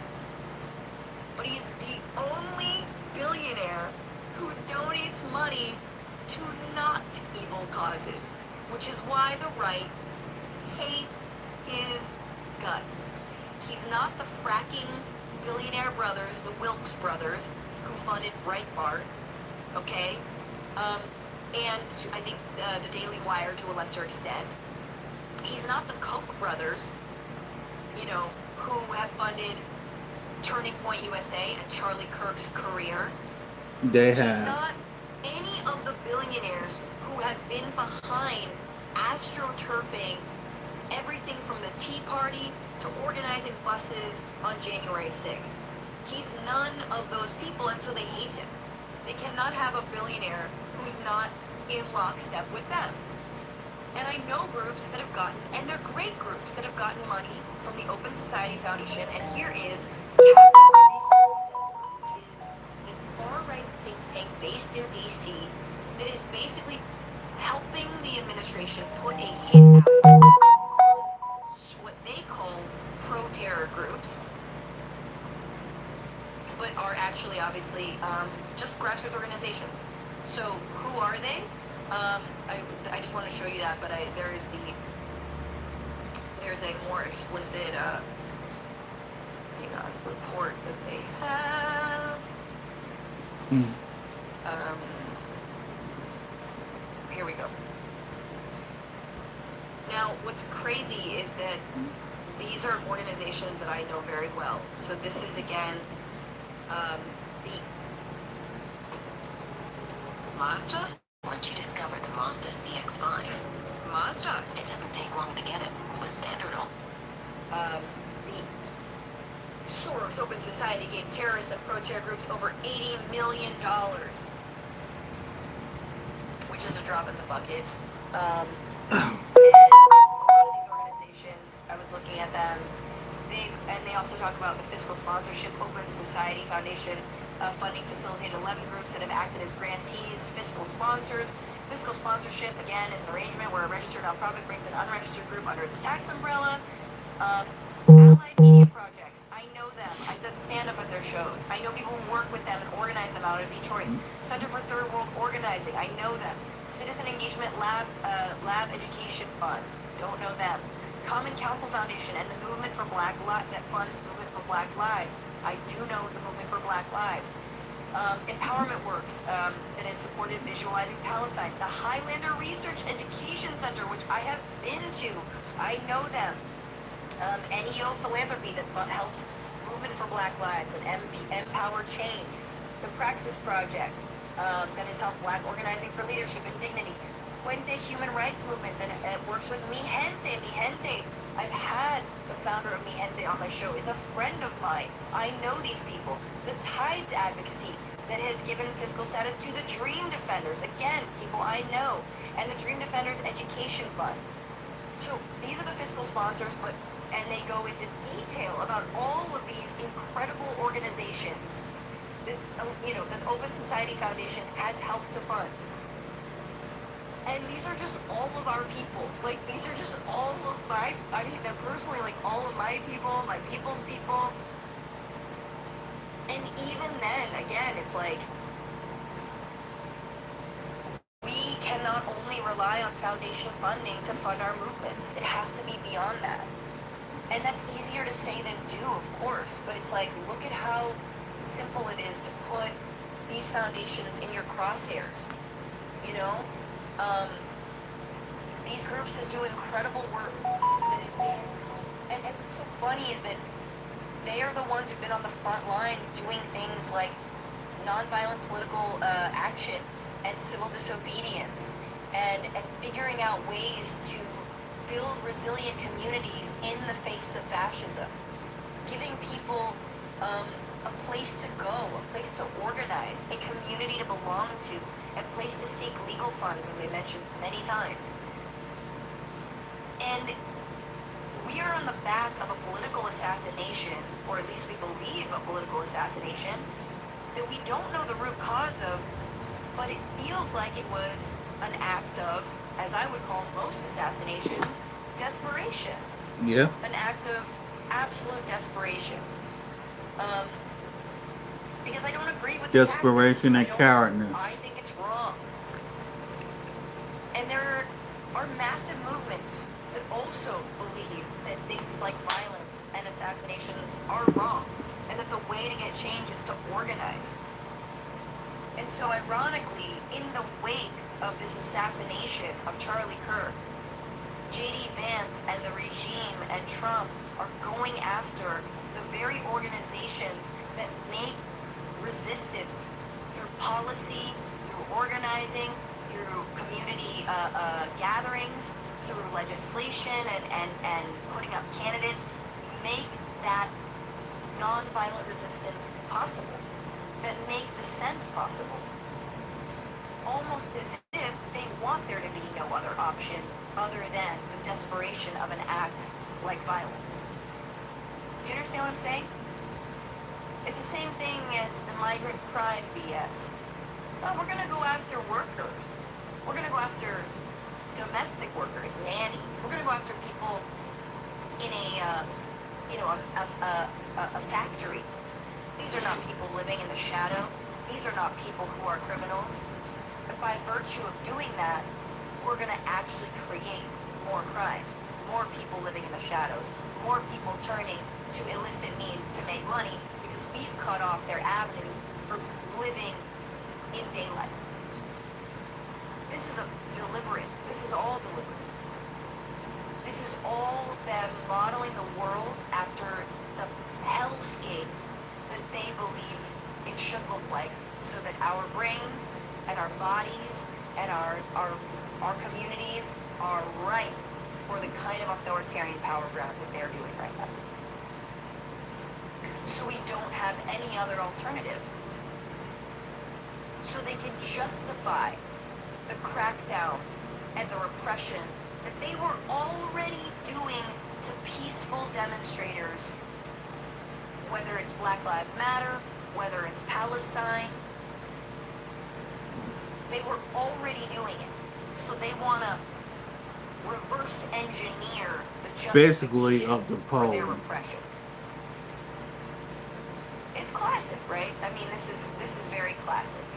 It's Hungary, it's Russia, It's everywhere. And, Yep. you know, it is about damn time we start acting a little bit more like Nepal.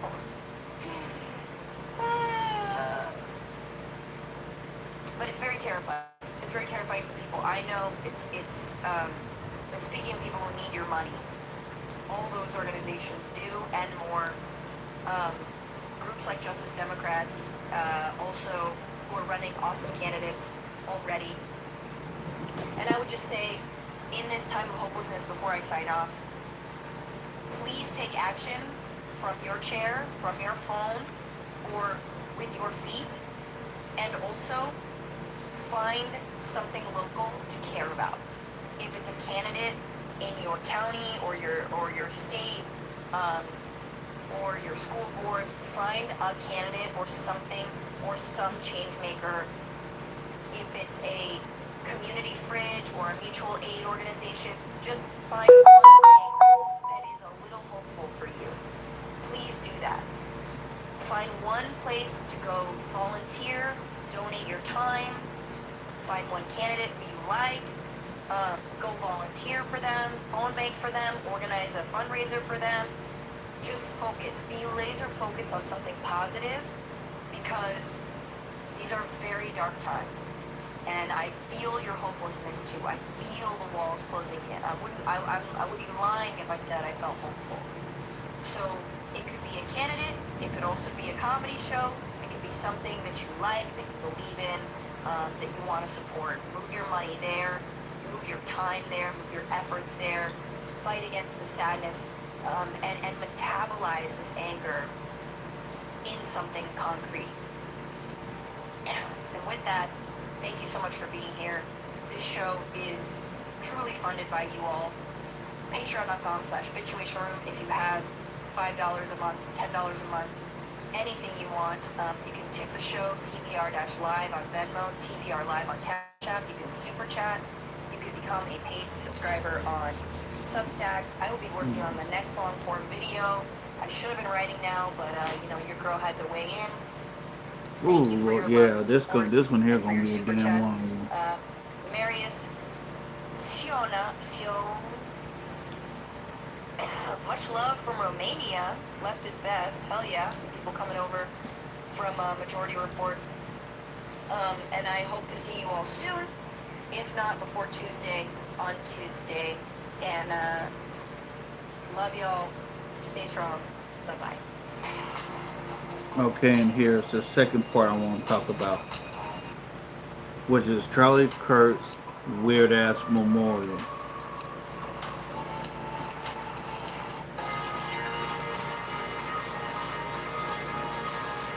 Hello, everybody. Welcome to another episode of The Bitchuation Room with your host, Francesca Fiorentini. That would be me. She is I. Thank you so much for joining me, for tuning in live, for listening in the future, for watching in the future. I hope you're hanging in there. What a couple weeks, huh? Yeah. We're going to get into some things on the show. We're going to be talking about the IDF's takeover of TikTok. I mean, nearly. There's a few steps removed, but pretty close to it.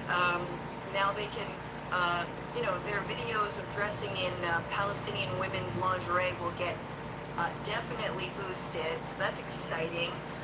We're going to be talking about a little bit about what I'm bitching about, looking at the United States on the global level. Not stellar, not good. We're also going to talk about the memorial / white power rally that was the Charlie Kirk Memorial. Yeah, and that's what the hell it was.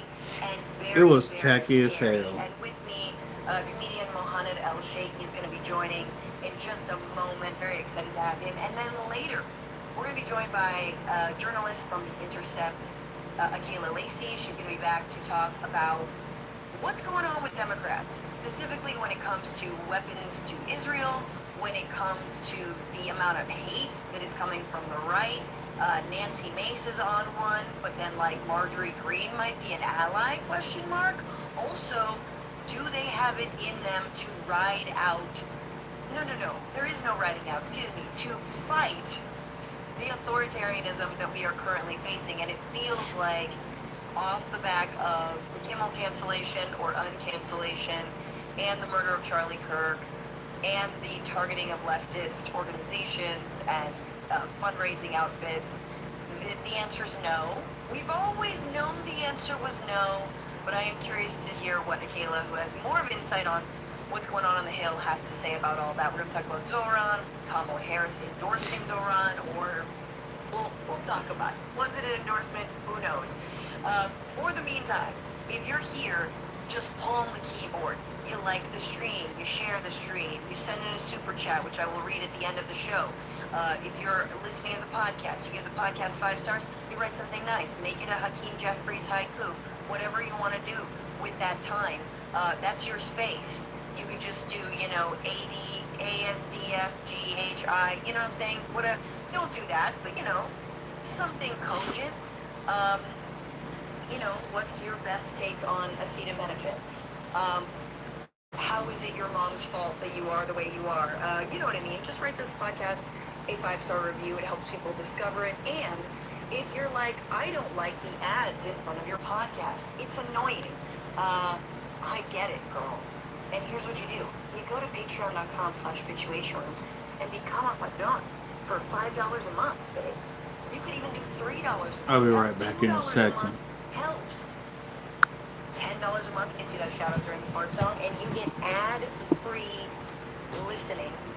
You also get early access to all of our deep dives. I'm working on one that, granted, I've been very distracted from, but it's gonna be good. So stay tuned. Hopefully the end of this week or early next week, it'll be dropping. You as a patron get 24 hours early access to it. You can be that person who says first. And you're also supporting these deep dives, these labors of love. Hope everyone enjoyed the Lord of the Rings one. Now go back and watch that hour-long RFK Jr. piece. And you also, not upcoming, but often you can get discounts on live shows. And I will be live next Wednesday in Pasadena at the Ice House with a brand new lineup for my show, New World Disorder. It's going to be so good. Also, Monday, October 13th at the Bell House. Tickets are going fast. Get them in the description wherever you're listening or watching. They should be there. It's going to be lit. Matt Lee, myself, Daniel Mate of the Bad Hasbara podcast, and most likely a guestie. There's going to be some guesties. It'll be a good show. It'll be a very good show. So go and get that, and I can't wait to see you, in the flesh.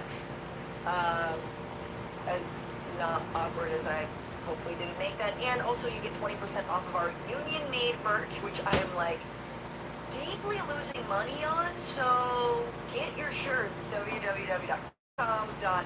www.com is where you go. www.bitchwationroom.com. Put something in the middle there when your brain isn't farting so loudly.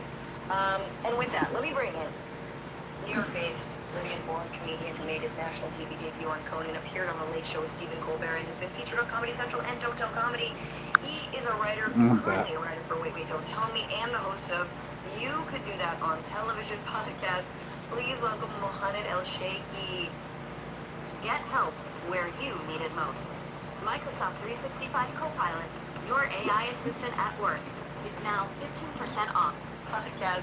Please welcome Mohamed El Sheikhi. Hello. Hi. Wow, you're busy. I am a bit busy, and I'm happy with that because I cannot be alone with my thoughts. No one should be alone with their thoughts. No, not a chance. I mean, we're not allowed to have certain thoughts. No, and I have managed to filter those out. All of my thoughts now are patriotic, and it's just a natural anthem playing in my brain on repeat. Totes.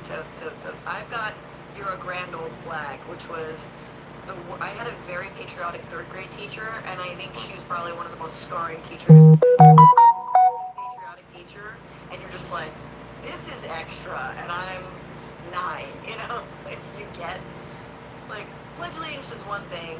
I'm not singing the grand old flag, but yes, that is now Exactly, yeah. in my head. Mohammed, we start the show the same way, which is asking you, me, us, the we, what are you bitching about today? Well, for me, I am just severely annoyed that we did not get a rapture today. I was promised a rapture. And it's what, 4:14 p.m. Well, it's in 1 New over York. here, right? Yeah, but I assumed it was like East Coast time, like not to be an East Coast elite. But except I thought it was our time. And here's the thing, I grew up Muslim, so I think the rapture is not happening to me. It's just happening to other people. Now, I looked around and I'm still surrounded by very annoying people, so they have not been raptured. I know, it's always disappointing. You're like, yeah, you go. I mean, that's also how, like, Christian Zionists view Jews, of which there are fewer and fewer Christian Zionists who are like, well, when's the rapture happening? So you guys leave? But when did was this a TikTok rapture situation? Is that what happened? So some, I don't know, like a priest or something in South Africa on TV said that the rapture is happening on Tuesday. And then, first of all, South African TV, I don't know how those guys got it. I don't know what they're watching. But they said they're going to be raptured, and it went all over TikTok, and people were doing tips for the rapture, like what do you do, like don't carry heavy stuff, all that stuff, you know, because like... You can't ascend. That is insane. Is it about ascending into heaven? That is Or insane. from final judgment? Is it particularly Christian? It is, yeah. And not for all Christians, because I don't think all Christians believe in rapture, and the rapture thing only came up like 200 years ago, so this is a new thing. I'm pissed because, of course, the rapture would happen on a Tuesday when I'm doing my show, and I'm not prepared for it. So it's like, I don't have jokes written, I don't have, like, the backstory. You know what I mean? Like, it's like election days or Tuesdays, which is always annoying for this show, because I'm like, damn it, what are we gonna do? I'm also thinking maybe it's been postponed because there's a UN meeting today, like, oh, this is a bad day for rapture.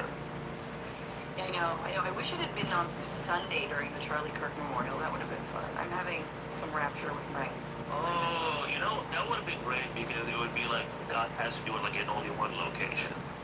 I know. Oh, you guys are all here. Nice. Here you go. Exactly. The good ones are there. Take them. Go. Take them right there. I would not mind if we all go to heaven as long as we can stay here alone by ourselves. Oh, I'll dude, see that's on how I Earth. feel about every anti-choice protester outside of Planned Parenthoods, where I'm like, I'm sorry, are you gonna be in heaven? No thanks. Yeah, no, that does not happen for me. Yeah. Like, you with a bloody fetus poster, you're just not my type. I don't really want to hang out with for all eternity with you. We're Absolutely not. Absolutely not. You So- want to be with sinful people for eternity? And you're gonna have vanilla sex for eternity? Shut the fuck up. Just missionary. Never doing butt stuff for all eternity. No, All buses are in eternity. hell. What the hell? Come on. Okay, let's skip through this. Good. I Skip don't know that if it shit. I works. know. Like, yeah, exactly. Like, you would get arrested if they could just, like, have some turkey instead of bologna. Exactly. Wi-Fi, good enough. We know now that before he became the borders officer, Tom Holman was caught up in an FBI sting operation accepting $50,000 in a bribe from someone who posed as a possible ICE contractor in a case that was never prosecuted. Which is, like, fair, because that was, like, his practice round of bribery, all right? Let's give him another chance this time in power, and hopefully he can get $100,000. Also, Orange Man has declared both transgender activists, whatever that means, and Antifa as terrorists. Specifically, Antifa being a terrorist organization, as Don Jr. put it, Trantifa. That's the other coin. I just know he said that, and his mind is like, I got them. I cooked. Trantifa. And, like, I just have to say, as listeners of this podcast, guys, we're getting so is keep going down the letters of the alphabet. We've got Brantifa, which is green viper word. We got Crantifa, people addicted to ocean spray. We got Dantifa, which is just guys named Dan, of which there are far too many. And then we will get to Frantifa. And you can get your Frantifa shirt at, what did I say, www.com? www.situationwing.com. And finally, an Orange Man bad, and we have to bring this out to really get the full effect. The Orange Man appeared with RFK Jr. and Dr. Oz to announce the cause of autism is your mother took Tylenol while pregnant. Which I guess is the reason why Elon Musk is cringe now.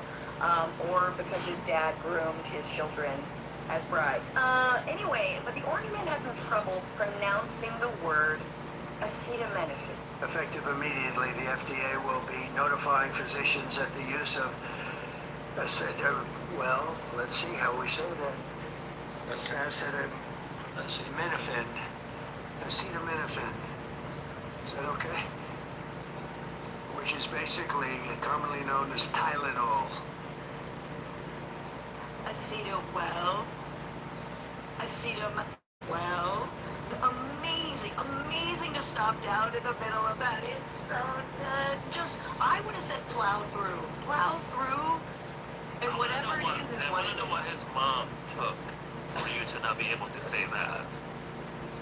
That's what aspirin does to you. You think he cannot pronounce words anymore. No, but for real, my immediate thought of like, what if I had chosen advertising as a career instead of gone into basically media criticism was like, that's such a good ad for Tylenol. Like, you doing exactly what you just said, like, it's acetaminophen, it's Tylenol. Like, it's so funny. It's so funny to me. And I also just love that, like, comedians get canceled for mocking Trump when all that he needs to be mocked is just words on a page. He's mocked by words on the daily. Yeah, he's getting along by himself. No one needs to say anything. Yeah, absolutely. Just let him cook. Let him anti-cook. Damn, let I him need just, where was he going with that? If no one had helped him out. Oh shit. It could have been anywhere. Yeah. Let's get into the week, but first, Mohammed, I have to let our people know about a sale that is happening over at our friends Sunset Lake CBD. Very excited to announce that as soon as I can find my copy, which somehow I've lost. I'm crushing it today, and I would ask for you all to shut up.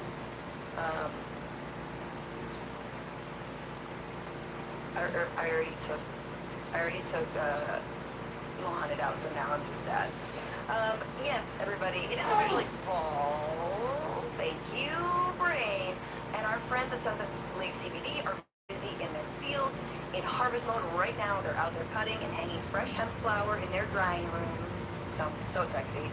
Getting the crop ready for release later this year. And while they're busy, you get to reap the rewards because there is a sale on their smokable hemp products. 40% off with the code FlowerPower25.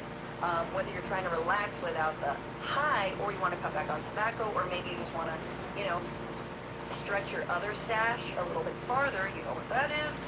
You can go to Sunset Lake CBD and get 40% off their smokable hemp CBD products.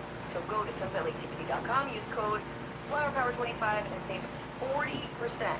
So even though it's FlowerPower25, you get 40% off. And again, they have all kinds of variations of smokables.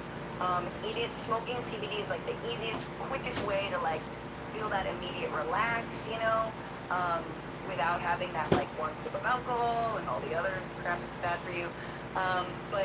So I love their smokables. You know I'm a fan of their gummies and their tinctures. But head over there, and as anyone who's I've dried out hemp flower before. It's nice. It's good. This is good stuff. That was an ad. That was an ad. Okay, let's bring it back in. Mohammed, thank you so much for waiting in the wings. And let's get into, a lot of things happened this week, but only two things in my book. This is the week here.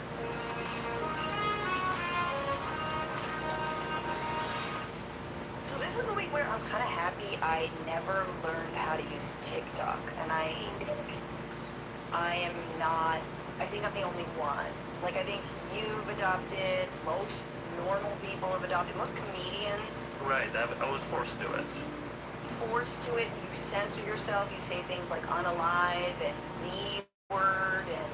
I try not to just like remove these words so I don't have to say alive or sex or whatever. Because I would be so embarrassed, to be honest. What is sex? Zionist? No, sex.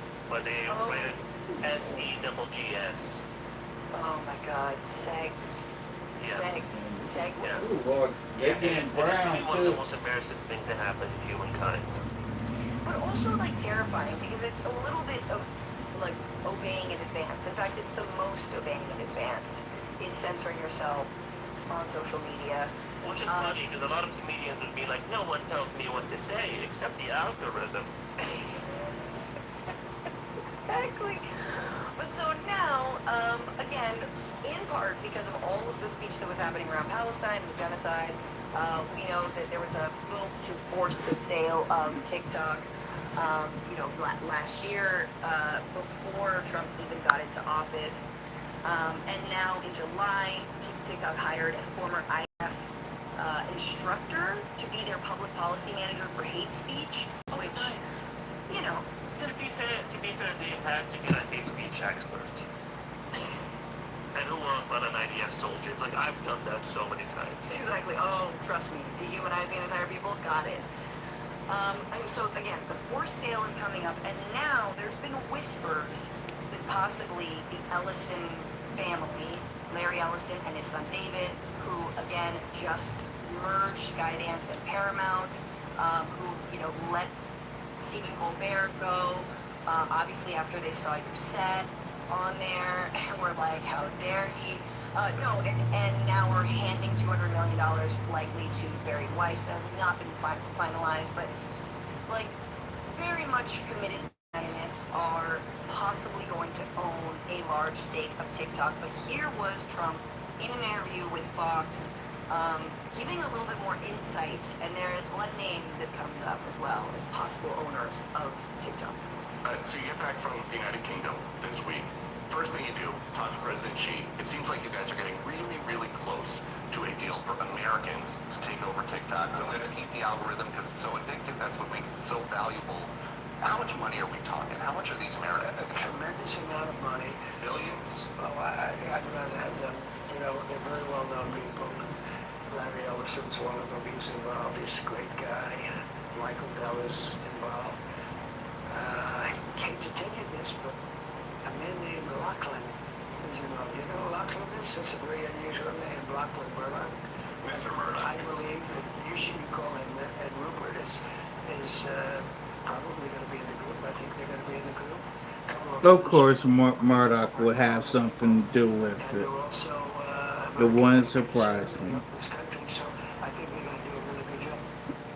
I love the Mr. Murdoch, we call him. Wow, we never say Lachlan around here like he was sweating. Truly so pathetic. I am sorry, I'm never calling anyone named Lachlan Mr.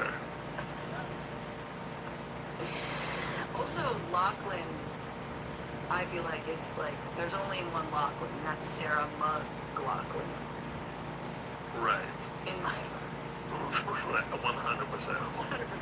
Thank you for backing that up. Yeah. Seems like he goes, Trump, I hate to tell you, but it's going to be Murdoch. So there's going to be, it could be, I don't know what's worse. I actually think the Ellison brothers, the father would be worse as an owner Right. of TikTok. I'm just very excited to see what the Zionist algorithm would be like. I'm so excited for all of those videos that get ready with me as we establish illegal settlements in the West Bank or something like that. Get ready with me, yeah, while we shoot live ammunition at children. No, it is kind of that dissonant. I mean, Israeli soldiers will do that kind of stuff. They're in their little Nazi uniforms. They're all about that. And, the reason I say I think that Lachlan or Mr. Murdoch might be a little less bad is here is Larry Ellison a few years ago at I believe it was a Friends of the IDF fundraiser talking about Israel. Well, the renewal of the Jewish state is something that I think touches all of us. For 2,000 years, we were a stateless people. And now we have a country of our own, defended by all the brave men and women of the IDF. So anything we can do to support them, who devote their lives for preserving the state of Israel. Now, Paige is correcting me that actually it might just be an amalgamation of all of these guys, that everyone is going to be in part involved. So the Ellisons, the Murdochs, and whomever else. So, like, I don't know. I'm not wedded to TikTok enough to know what this could do, but I feel like people will be boycotting. I don't know, you think, but then I feel like there's going to be enough propaganda around it by creators who want to be in it, who are going to justify still being on TikTok, and then people are just going to follow. Right.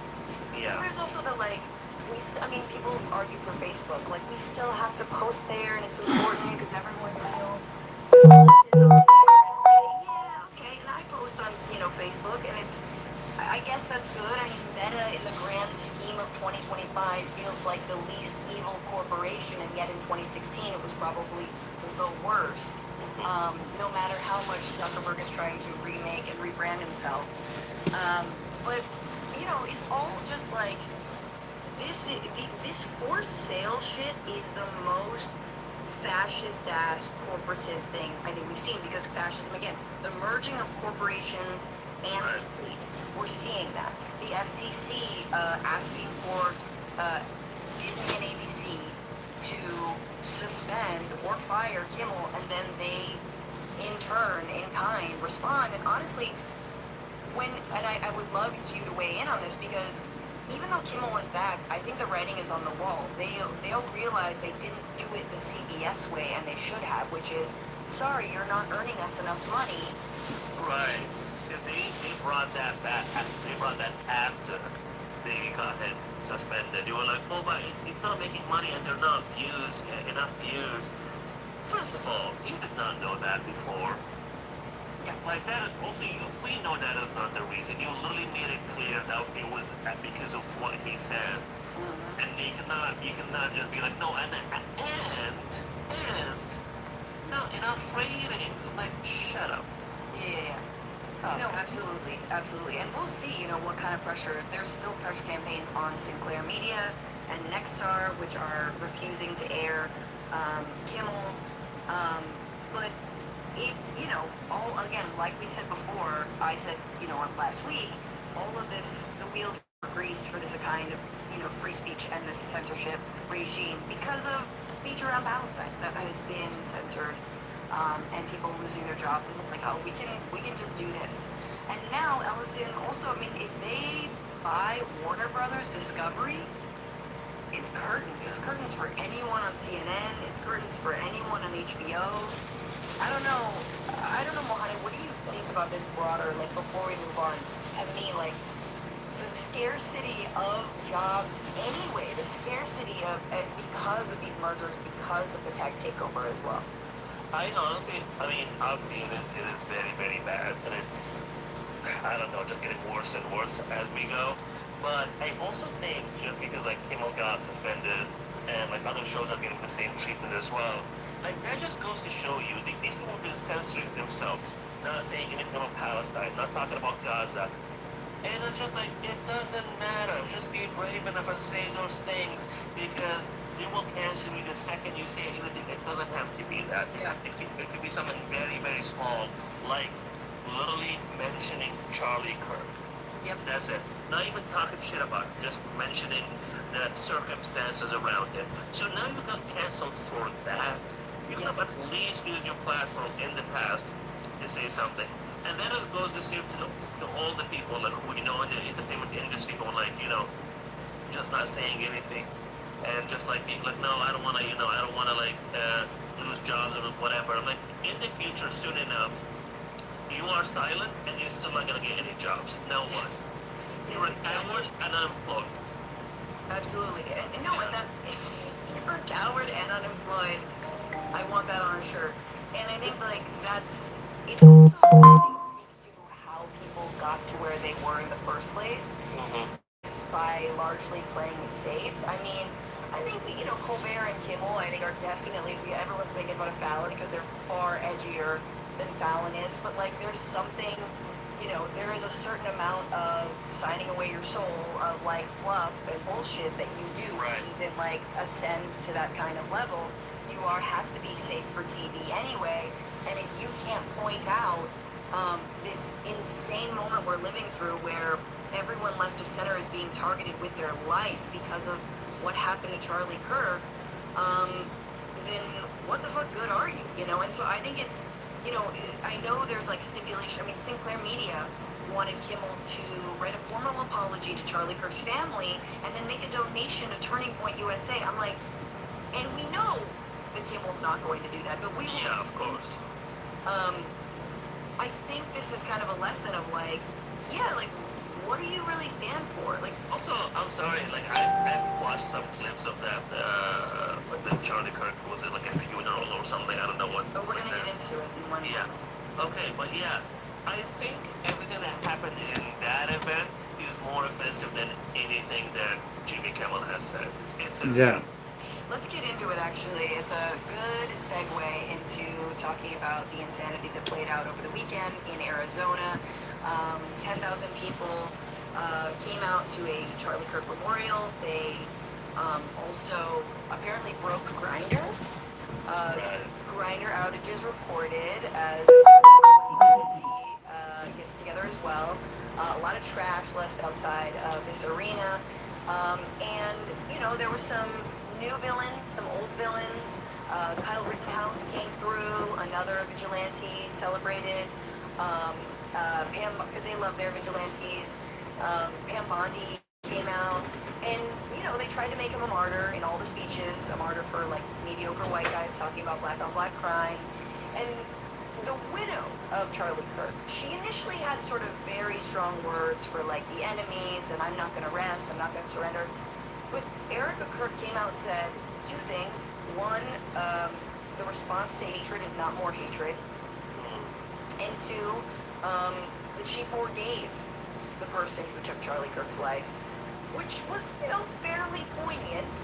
And then she was followed up by nothing but hate, nothing but hatred on hatred. And two speeches really stand out, and I have to put them back to back because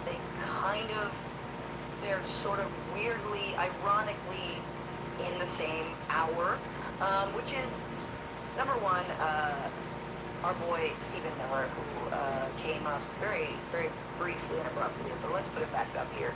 Stephen Miller, who was just never want for the drama and the like, wow, you really were born at the wrong time and of the wrong religion, because you're, here he is talking about the storm that is coming. From whispers to the warrior, that you cannot withstand my strength. And the warrior whispers back, I am the storm. Erica is the storm. We are the storm. And our enemies cannot comprehend our strength, our determination, our resolve, our passion. Our lineage and our legacy hails back to Athens, to Rome, to Philadelphia. Oh, this is a white nationalist playbook. This is white nationalist playbook. What in the hell? White nationalist playbook. Our ancestors. What the fuck is he talking about? What the fuck is this dude talking about? They built the industry. Erica stands on the shoulders of thousands of years of warriors, of women who... Let me pause this for a second. Stephen Miller whether y'all like it or not, it's textbook white nationalists all day long.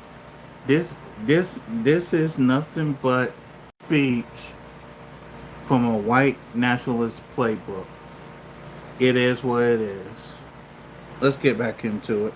Raised up families, raised up city, raised up industry, raised up civilization, who pulled us out of the caves and the darkness into the light. Oh boy. The light will defeat the dark.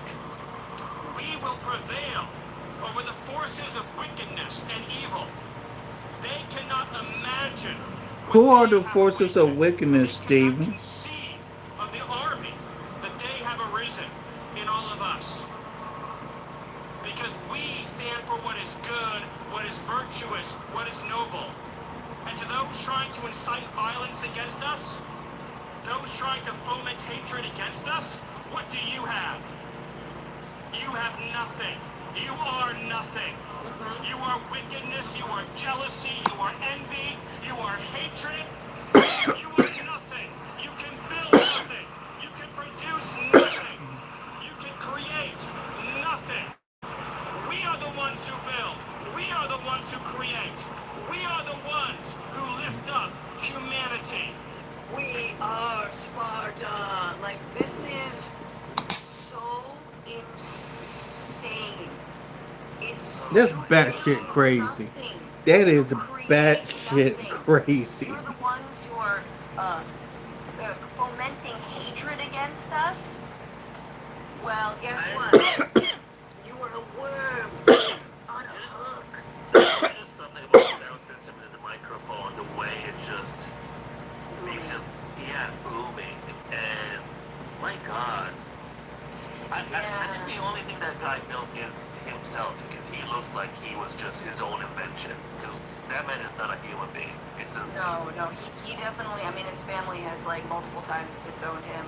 And then many people pointed out that it harkened back to Joseph Goebbels' 1932 speech, "The Storm is Coming Again, Hitler's Right-Hand Man," who talked about, so our dear comrade, and this was in the communists had killed this Nazi, Horst Wessel wrote, "And we are fulfilling his prophecy. The others may lie, slander, and pour their scorn upon us. Their political days are numbered. They promise you, workers, citizens, and creative Germans, a Reich of freedom and beauty and dignity. People rise up, the storm break loose. You are the witnesses, the builders, the wielders of our idea and our worldview. We people have awakened. We have risen up against oppression. 15 million people have joined the army of revenge. You, men, women, comrades, are the bearers, witnesses, builders, and finishers of this unique people's uprising." So on and on and on. The army, the storm, the builders, right? This is just like, it is not word for word, but it is very effing close. It is the spirit of it, pretty much. Yeah, and that's the spirit of it. He's just reciting it the way he imagines that man has recited that speech too. It's just, Yeah. And the craziest part about all of this is that he is Jewish. And you're like, my guy, you are quoting Goebbels. Do you know, like, who's being anti-Semitic right now? Yeah, but I do think it's a worst thing that happens to Goebbels. If he could, like, look at the president and he's like, who's quoting me?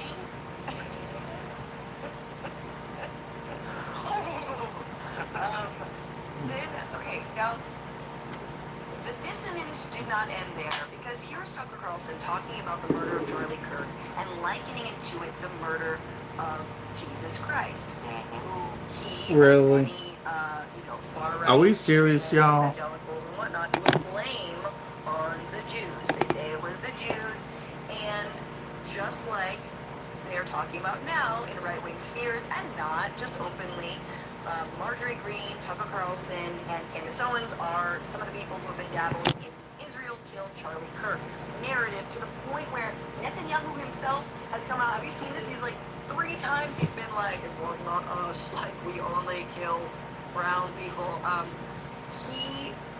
He has been denying it openly, which is such a weird way to like gas a conspiracy.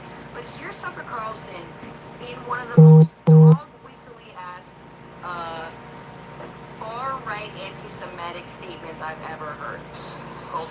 was a Christian evangelist. And it actually reminds me of my favorite story ever.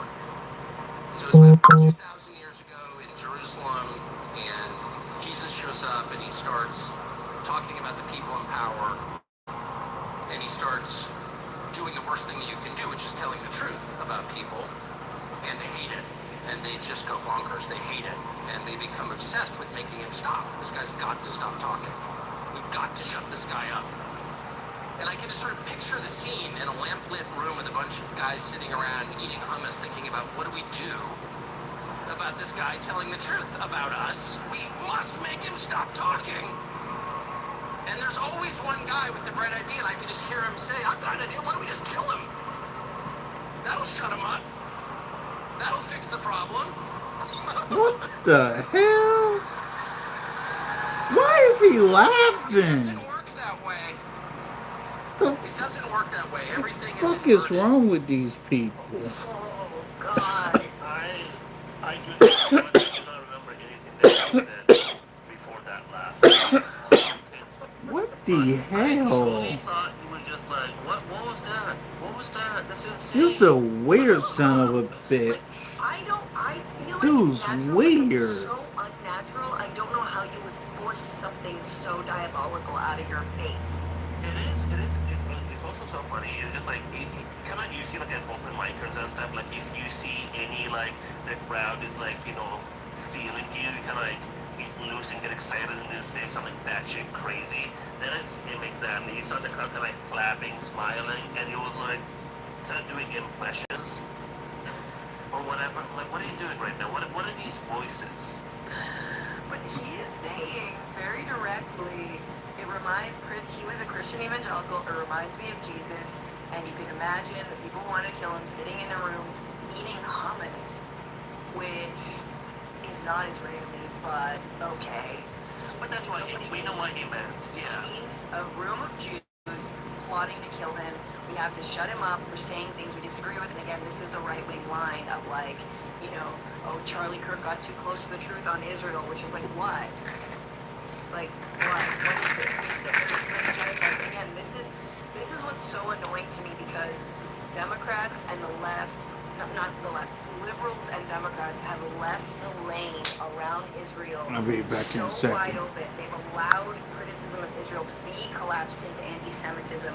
And they just wait around for the right to pick up on reality, which is we need to stop this horrendous genocide. And even people on the right are saying that. Even people like Candace Owens seems fairly affected, even though she's totally an anti-Semite. We just wait around for them to prove how, yes, being against Israel is anti-Semitic. And you're like, no. You can't back time this. You can't reverse engineer that. But it does make me terrified. And, you know, like, I'm of the belief, not always, but I'll just say that my belief is, like, if you are in power, like Marjorie Greene, if you can get some legislation passed, there is no reason why you shouldn't work with her to pass that legislation, even if she's an anti-Semite, because you could save lives, you could stop weapons. But I don't owe Tucker Carlson or Candace Owens or anybody any flowers, because these people are doing it to dog whistle to their Nazi hate. No, I love when people would say stuff like, you gotta hand it to him. No, you do not. You do not gotta hand him anything. You don't have to do that. You don't have to do this thing where you're like, I cannot believe that I'm agreeing with Candace Owens right now. Yeah, because you're stupid. What are you doing? Yeah. I also like that if he ever runs for office, the supercuts of that evil laugh. You know, remember how, like, Howard Dean, progressive candidate in the Democratic primary, got taken out because he had the, like, booyah! Booyah! Like, he had a really weird battle cry, and everyone was like, that was gross. That was kind of like cringe or whatever. And then, like, for those of you who don't know, please look it up. And this is gonna be like, oh, like, that's just constant. We're just gonna have a president. Oh God, help us. Who's just gonna burst into that. I mean, it really will be like the Vance, and will be like cyanide. It's also like, imagine doing this to someone and being like, oh, by the way, this is at a funeral. That laugh. It's impossible to explain. I mean, there were also like pyrotechnics at the funeral, which I don't know what kind of funeral you want. Like Yeah, yes, it's fairly pyrotechnics. classless, Like, really, dude? especially in front of a grieving widow. But it's also kind of tight, you know. Right. Yeah, they're having fun. They're doing their thing. It's it's tacky and it's them. They are always on brand. Tacky. They're consistent, and I respect that. They're tacky. Thank you so much for joining me for the first half of this show. Can you tell us where people can watch you live and actually support real comedy? That's what I've been saying is like take your money away from these massive streaming platforms and go spend money on a night out. Yes, I always say take the money from those giant streamers and give them to Muhammad al-Sheikhi. Everyone should be saying that. People can find me on Instagram, Muhammad.al-Sheikhi, on TikTok for now. I also me go and watch that, and I'm on the road non-stop. Yeah, man. Seriously, you're like writing for the road and everything. And can we get your special on? We'll link to it, but on YouTube. It is currently available on Apple TV and Prime, and you can also listen to it on Spotify and Apple Podcasts in an album form as well. Ooh, I love this. Okay, good. Amazing. Thank you so much for stopping by again, Mohamed. You're wonderful. Take care. Thank all of you. Rachel Atwood says CEO doesn't pick up his own trash ever. This is true. And Donald James telling us that Cat Auto has been streaming a lot. Yeah, guess what? Guess who's joining Cat Auto this afternoon for her stream? Me. So I guess she got me on her show before I could get her on mine. And Rachel Atwood also reminding us who's coming to Brooklyn on the 13th. I hope a bunch of y'all. And with that, let me bring in my next guest, senior political reporter at The Intercept, or politics reporter. It's a struggle today, guys. It's a struggle. Where am I going to work? Also the co-host of The Intercept Briefing podcast. Please welcome Akela Lacey. Hello. Oh, she's a podcaster now. I know. Sure, I got the overhead. Yeah, it's real. It's real. It's working on all cylinders. How are you doing? Oh, I'm just fantastic. Truly, I've never been better. Damn, I gotta pull my damn nose again. Amazing. Just really amazing. No, in constant fear, and finally accepted the fact that I probably will not seek refuge in another country in the next few years, which has been sort of a hard pill for me to swallow. It's like, cool. I guess I'll have measles a few times in my life. My child will have mumps. I'm looking forward to those symptoms. Apparently, we're all giving our children autism, unbeknownst to us. Oh my God, even for Tylenol I took, which I'm like, first of all, you can come for my Tylenol, I'm okay with that. If you try to take my Aleve, I will break. Like my naproxen, that shit it ruins your stomach, but it is the only thing that helps during the cramps. I know. Dude, it's just like, you don't. They have no idea. They truly have no idea. Yeah, they do not. I did want to sort of pick up where we left off with Mohamed around the Charlie Kirk murder fallout, because it's been insane to watch open season be declared upon every Democrat, everyone left of center, and not really feel like there are Democratic leaders standing up for these organizations or groups or, places like Act Blue, which are being threatened. Anyone who receives Soros money, which is kind of every dope organization possible. And then you have, the House voting on resolutions to honor Charlie Kirk. Again, somebody who, I haven't even really played all of the clips, man, but Here we go. Speaking of hate speech, openly talked about black people, queer people, women in the most despicable terms, and was very proud about it. And others voted against it. Just give me the sense of maybe the Beltway sense of what it's been like since this murder and the kind of mass gaslighting that's been happening. Well, unfortunately, I think it's kind of par for the course for a lot of people. I don't hear people being like, I can't believe how crazy this is, because this is how Democrats have handled pretty much every controversy where they have an opportunity to stand up to Republicans and take a principled stance on something. So honestly, it's been pretty quiet. I mean, I think the most is around this Mace censorship resolution, and obviously the comments that Trump has made about Ilhan Omar around, in reaction to Mace's comments and this censure.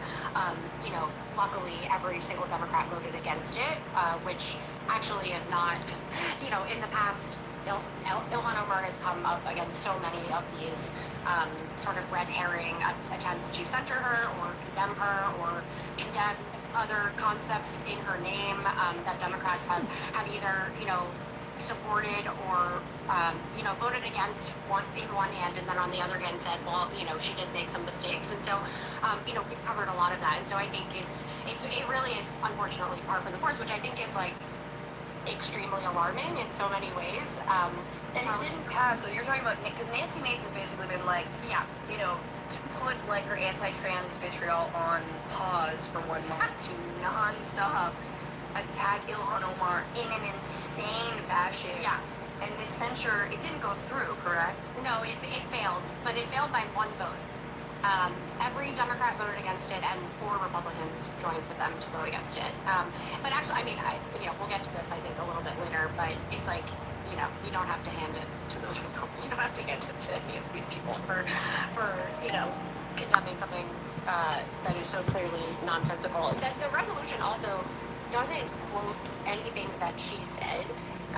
It references comments that she made in an interview with Zateo, with Medizan, in which she said that the killing was horrible. She had empathy for his family, and also spoke truthfully about the political implications of his rhetoric, and also talked about the fact that she has faced, Islamophobic attacks, death threats, harassment, et cetera, all sort of part and parcel of the image of America that Charlie Kirk was trying to push. Yes. But Hakeem Jeffries did put out a statement backing up Ilhan Omar against Nancy Mace's comments. He said that they were racist, unhinged, and xenophobic, which I think is some of the strongest language that we've seen him use on this stuff. But as you're saying, he still voted.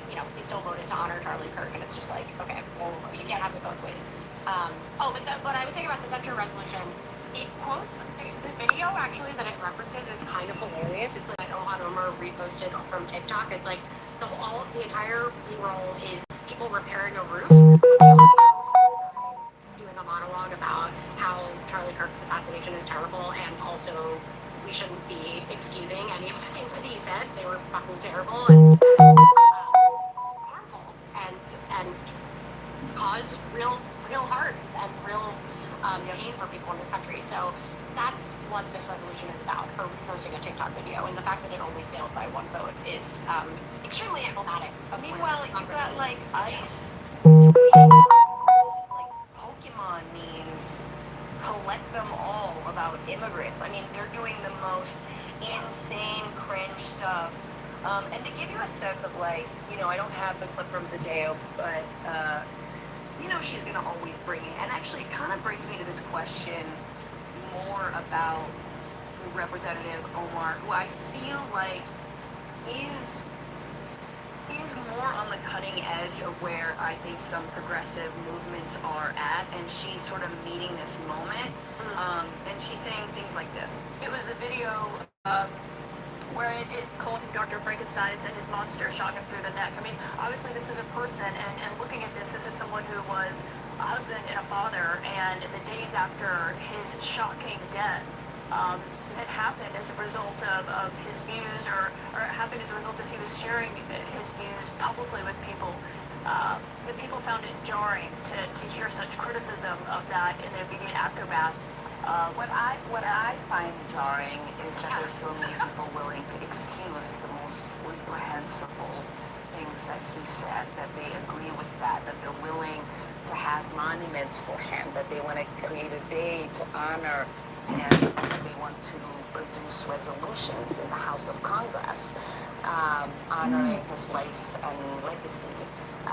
It is one thing to care about his life because obviously so many people loved him, including his children and wife.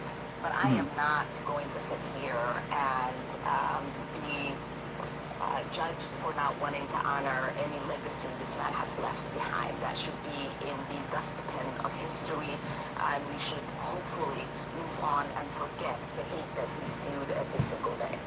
Ooh, like that to me is so perfect, but actually we should just move on and forget the kind of hate. I mean, we will not, sadly. The hate.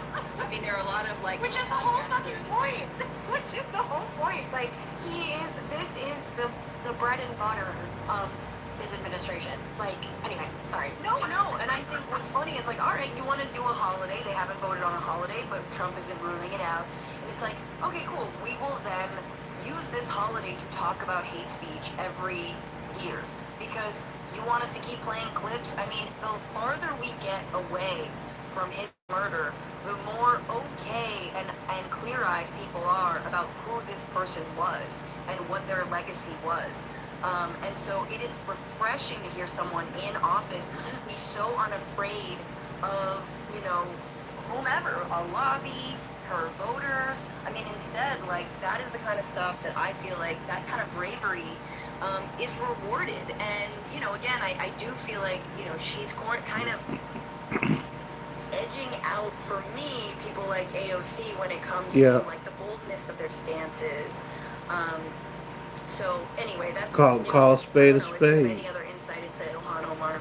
Yeah, I mean, I think she comes at this from a very realistic point of view. Like I said, she has faced some of the most horrific harassment, death threats, et cetera, against herself, her family, her children, since she ran for Congress, one of the first Muslim women elected to Congress at a time when we had the Muslim ban. You know, like, she just comes at this from a very,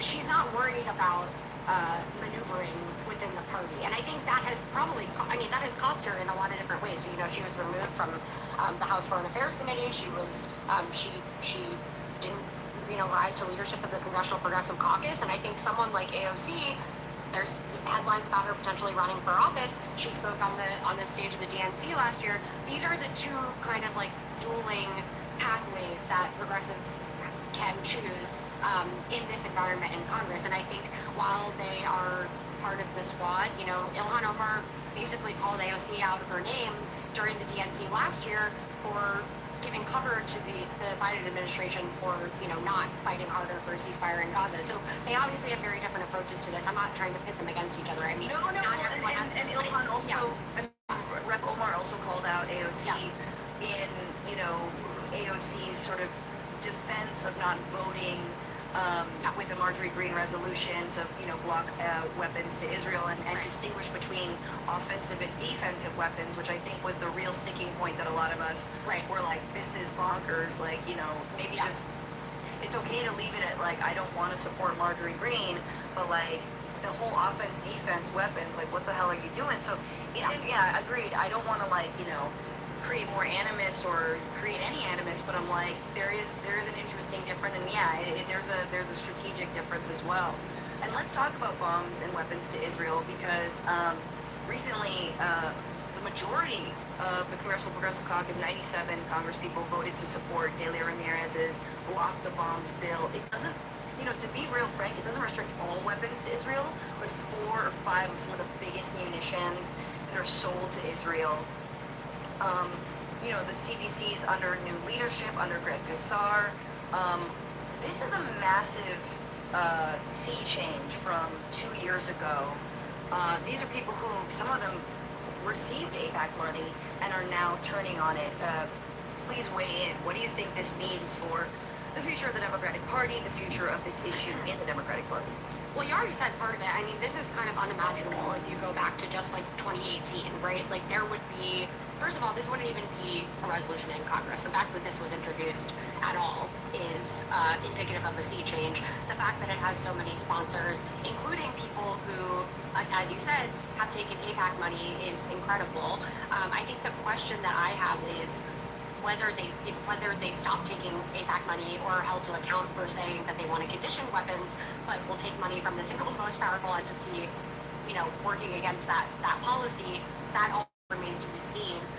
But one interesting tidbit, there's a group called the Institute for Middle East Understanding Policy Project that started running ads encouraging people to call their representatives and push them to sign on to the Block the Bombs bill. This was right after Mamdani's win in June, Zohran Mamdani in New York City, and they started running ads in districts where Mamdani won those districts. So like Dan Goldman, I think they ran it. I don't want to misquote, but there were a couple of other districts that they ran it in, and I think 4 of those people who had those ads run in their district have since signed on to this. And that's interesting because there has never really been a pro-Palestinian advocacy group running political ads, and they haven't put a ton of money into it yet. Like, it's a very fledgling project, but they're seeing results, and I think a lot of people have been asking for such a long time. People thought Justice Democrats was going to be this. People thought, other groups would maybe step in and become who's going to be the APAC of the left, right? And so I think that is just, they're obviously they're not working with anywhere near as many resources as APAC. I don't mean to compare them in that way, but it is very, it's a very new development. Is it a coalition of organizations? So it's just, my understanding is it's just IMEU policy project, but I could be wrong, which is incredible because they're very small. Yes. But yeah, it's a watershed moment, and I think a lot of people have been asking for a really long time, what is the point of the Congressional Progressive Caucus? Why do we have CPC members who are also part of these moderate caucuses or who are voting consistently against progressive priorities?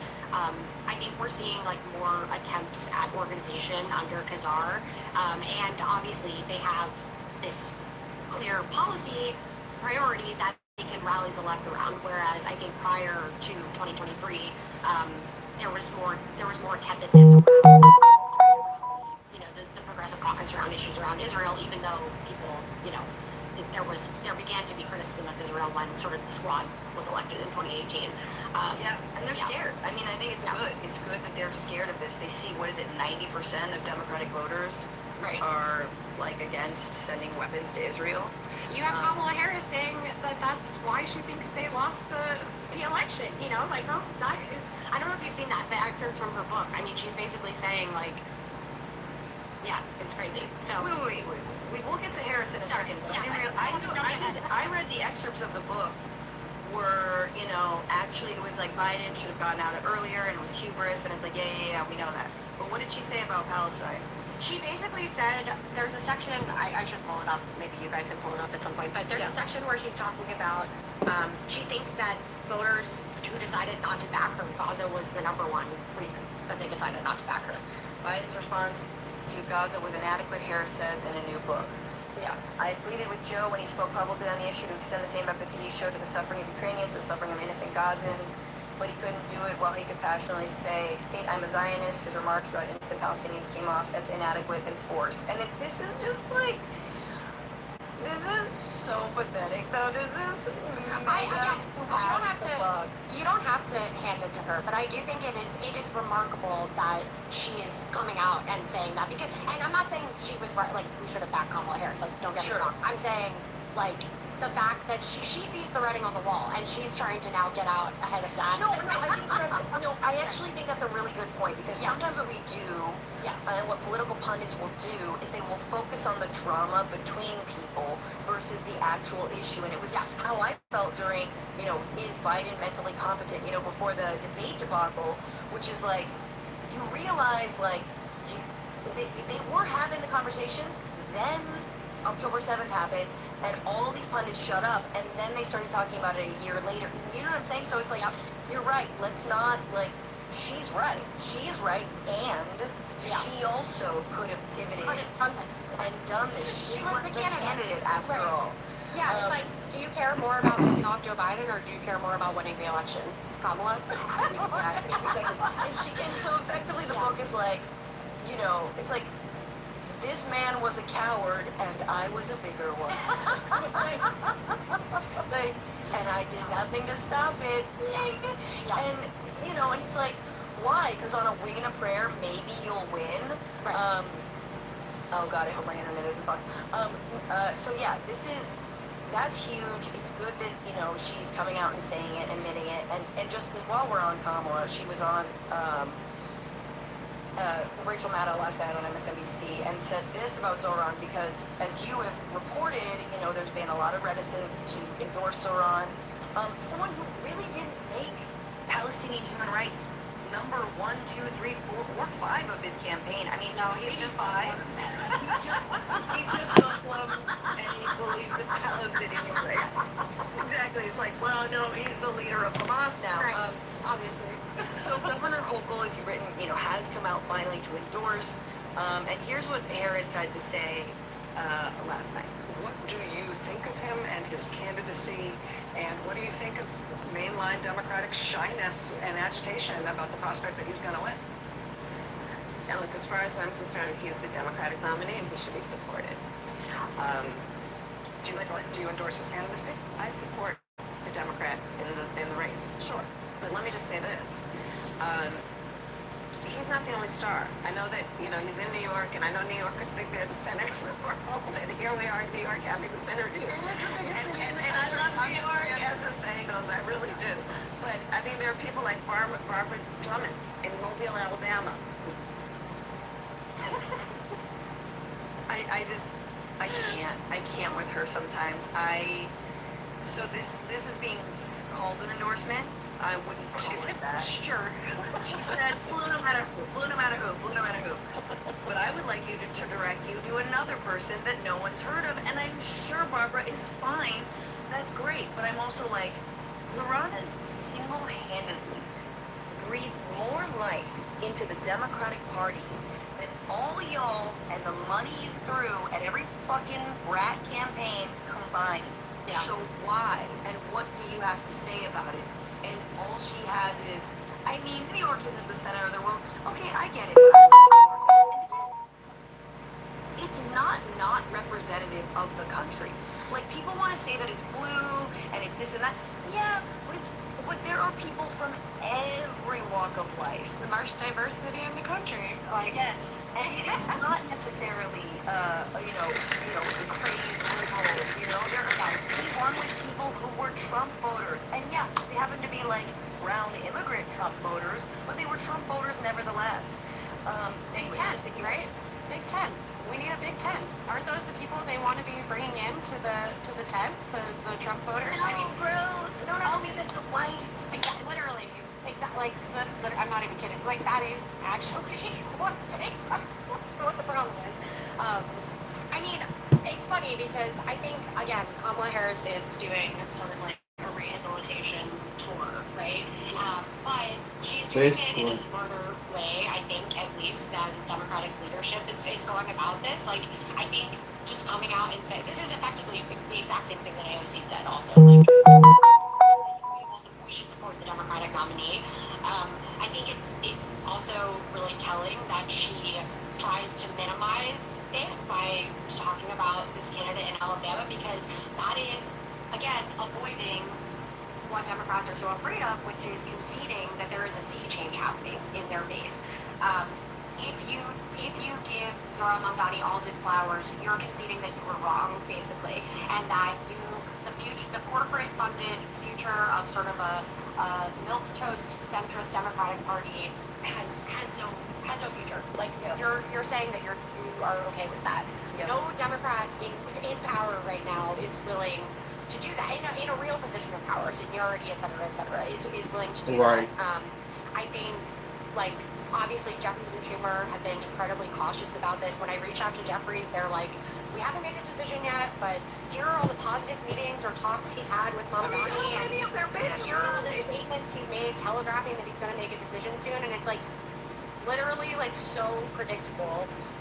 And this is the public criticism that so many have of them, which is that you cut off your nose to spite your face, right? Like, you're so concerned with not coming down down on the wrong side of something, that you stay on the sidelines so long that people lose all faith in you because you have no principle. So I imagine they will eventually, Jeffries and Schumer will eventually endorse him, but it's clearly this waiting game for something that they know that's inevitable. And again, they don't want to concede that things are changing or give the appearance that they're accepting that change prematurely, because what if Andrew Cuomo wins? Oh my god. What if there's somebody else?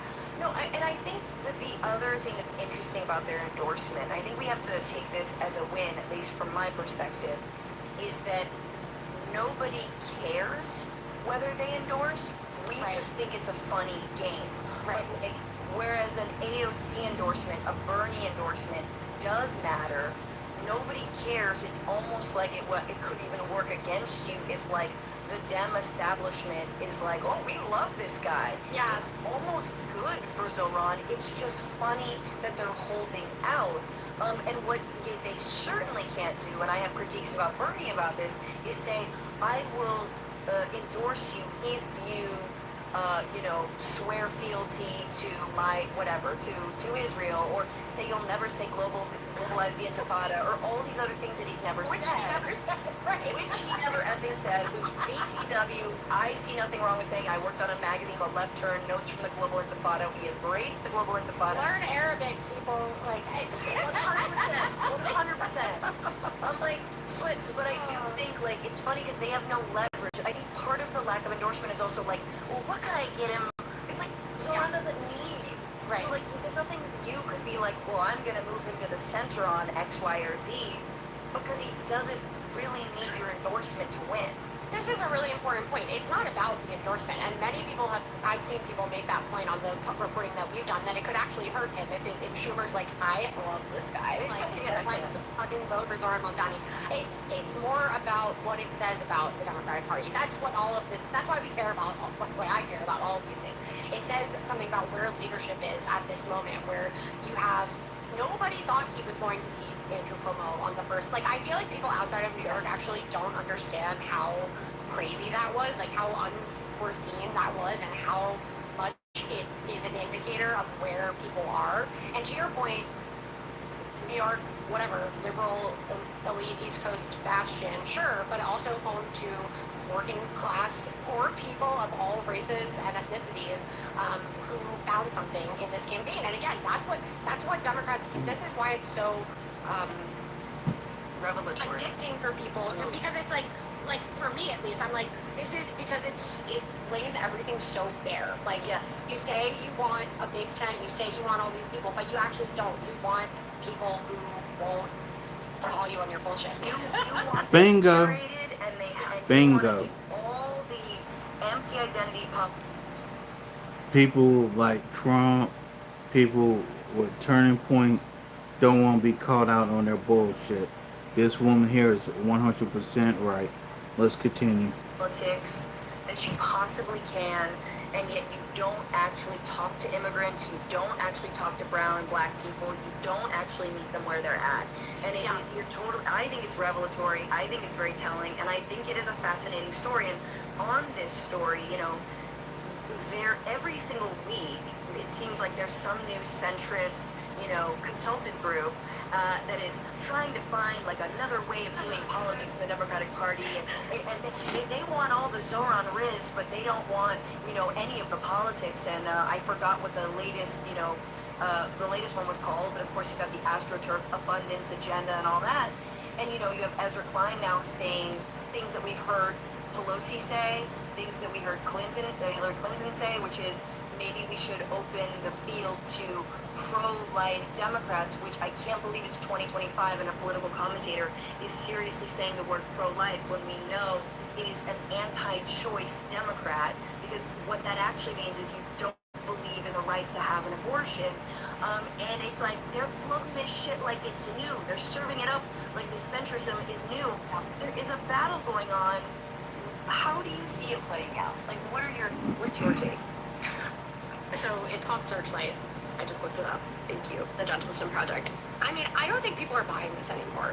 The idea of what we've been talking about, this mythical moderate, this big tent only means hello, catering to welcome, moderates, welcome. and you want all all these people in your base, but you're willing to fraternize with the people who are eroding their rights every single day.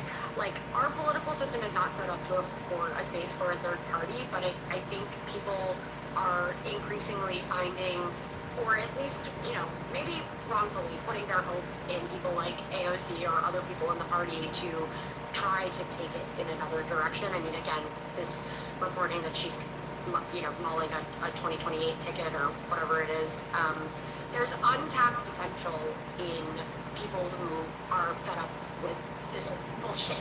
And, I don't think anything shows that more clearly than Gaza and Israel. I mean, also the comments on, like, I'm mixing a lot of things together, but, like, I'm thinking of the Ezra Klein column. This is all part of this idea that centrism will save us, that explaining away, the bad things that Republicans will save us. The comments on the Ezra Klein op-ed on, like, the Charlie Kirk thing were, completely dragging the New York Times through the mud. And I'm going to bring this back to this Gentleson thing, but, like, the people that Adam Gentleson is catering to and that this group is catering to is not the Democratic base. And, like, who Ezra Klein is writing to is not the Democratic base. It's people in their own inner circle and people in the donor class. Like, this idea that, whatever, someone's going to buy that bullshit column in the New York Times, or someone's going to buy that this new group that actually wants to, like, whatever, 4 years ago, Democrats were saying that the abortion issue was going to save them. I mean, that's what many people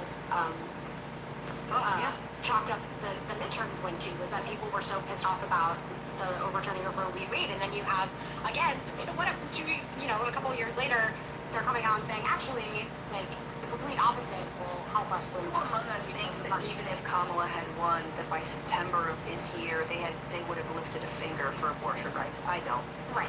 I mean, I think that, and we see how hard they have fought authoritarianism in the last 9 months, and it's just like, people didn't believe them because it had been so many years, again, using this issue to get votes and then not actually delivering on it. But I guess I feel like, I hear you that it's for the donor class, but it's also for, like, people who read and think they're smart because they listen to Ezra Klein class, and they, like, lean their political beliefs. I have disagreements with, like, crooked media folks, but they are massively influential, and so it does matter the kinds of interviews that they're conducting with congressional, Congress people. It does matter what Ezra Klein is saying out there, because it's how people, they sort of interpret, they're like, they take on the talking points. Right. And they're like, yeah, the Democratic Party did move too far to the left, and it was all too sudden, too soon. I mean, it's just, like, endlessly enraging. But yeah, I mean, the idea that, like, the dream team that created and then abandoned John Fetterman is going to, like, find how to save the Democratic Party. Like, the voters are going to have something to say about that. I just don't think people are, I don't think the base is buying it. I think who you're talking about, the donor class, but also, like, the Democratic elite and, like, the elite of whatever, like, smart people who think they're smarter than everyone else, and that everything left of center is, a death bane to the Democratic Party. Like, sure, they might buy it, but, like, those are not the people who elected Zohran Mamdani. Those are not the people who, like, decided not to support Kamala Harris in 2024 because of Gaza. Like, those are the things that have political, electoral effects. I mean, I think that I really do think that, if AOC runs the Democratic primary and gets close, I mean, I think that a lot of this is hindsight on Bernie's strategy, right? Like, Bernie's strategy. I don't even think AOC is going to win the primary. She won't even be a nominee. I also think he should have run independent in, probably at least one of those elections. But he's been in the Senate for so long and really did consider Biden a friend, and wasn't not just willing to run independently, of course, because of the stakes of 2020, but wasn't willing to call him out or actually have, like, a fair, a real fight, a real debate in the same ways that he did Clinton. But I feel that energy of wanting an independent, wanting a third party, And I think it has to come sadly from the top down, in my opinion. Meaning, I agree with the people who say, if AOC made a break, that's the only thing that could actually bear out, right? It's not going to be Jill Stein coming out the woodwork again. It's not going to be some rando. It's going to be someone from the top making a break for it. And you know, being real on the, like, look, if we were in a different country, Biden and I would be in different parties, and that's what AOC said. And so we'll see how things shake down. But you know, the midterms are really are fast upon us, and so. I mean, so is the boot of, like, fascism. I mean, this is, we will be seeing ICE probably patrolling, voting, you know, if the vote was tomorrow, right? You would And see ICE will be out patrolling there, every damn in, thing. you know, ballot polling places. That's what's going to happen. They're going to be scaring that. people. Yeah. What? I said I don't even want to think about that. Yeah. And you know, and a lot of people are looking at 2026 and being like, yo, look, if Congress isn't getting back, like, it's kind of a wrap. Like, it's a wrap. It's going to be a wrap. Yeah. I mean, it is, but anyway. Yeah. I agree with most of what you said. I don't think we're at a place where an independent can pull away far enough. Like, I just think the Democratic, the ticket sort of familiarity is too strong, and it's a self-reinforcing problem. I'm not saying that I think it should be this way. I just feel like it's not quite there yet. I don't know. I could be completely wrong, but no, I don't know if there's a right way to campaign. I don't know if there is a way that you can campaign on that. You know, the way do what Bernie did the right way. You know what I mean? Like, I just yeah. I mean, especially without. I just think, like, look, if Democrats want to lose so badly, let them. And let them win. And that's sort of like. You cannot, you know, the leadership not stepping down at this point is wild. Like, Jeffries and Schumer remaining is wild. And someone has to be the first one to try it, right? Like, the first person probably will not win, but somebody has to try it. Like, you can't, like, so it has to happen eventually. Yeah. You know, or obviously, like, the real thing would be running and then creating a third party from the top down. Who knows? But yes, it's a fun exercise. I did want to ask. I want to pick up on one last question that I had from before. Yeah. But I wanted your thoughts on the strange bedfellows around Israel. Given that you've got Thomas Massey, who may be primaried now. He's like, you know, AIPAC's out to get me. He's a Republican, obviously, who's been outspoken about Israel, as well as Marjorie Greene. And like I mentioned earlier, there was a split in the squad about whether to vote on a resolution that Greene had brought in a bill that failed ultimately. But how do you make sense of this dynamic, and how do you see it playing out? Is it growing? Are there more people willing to come across the aisle on this issue?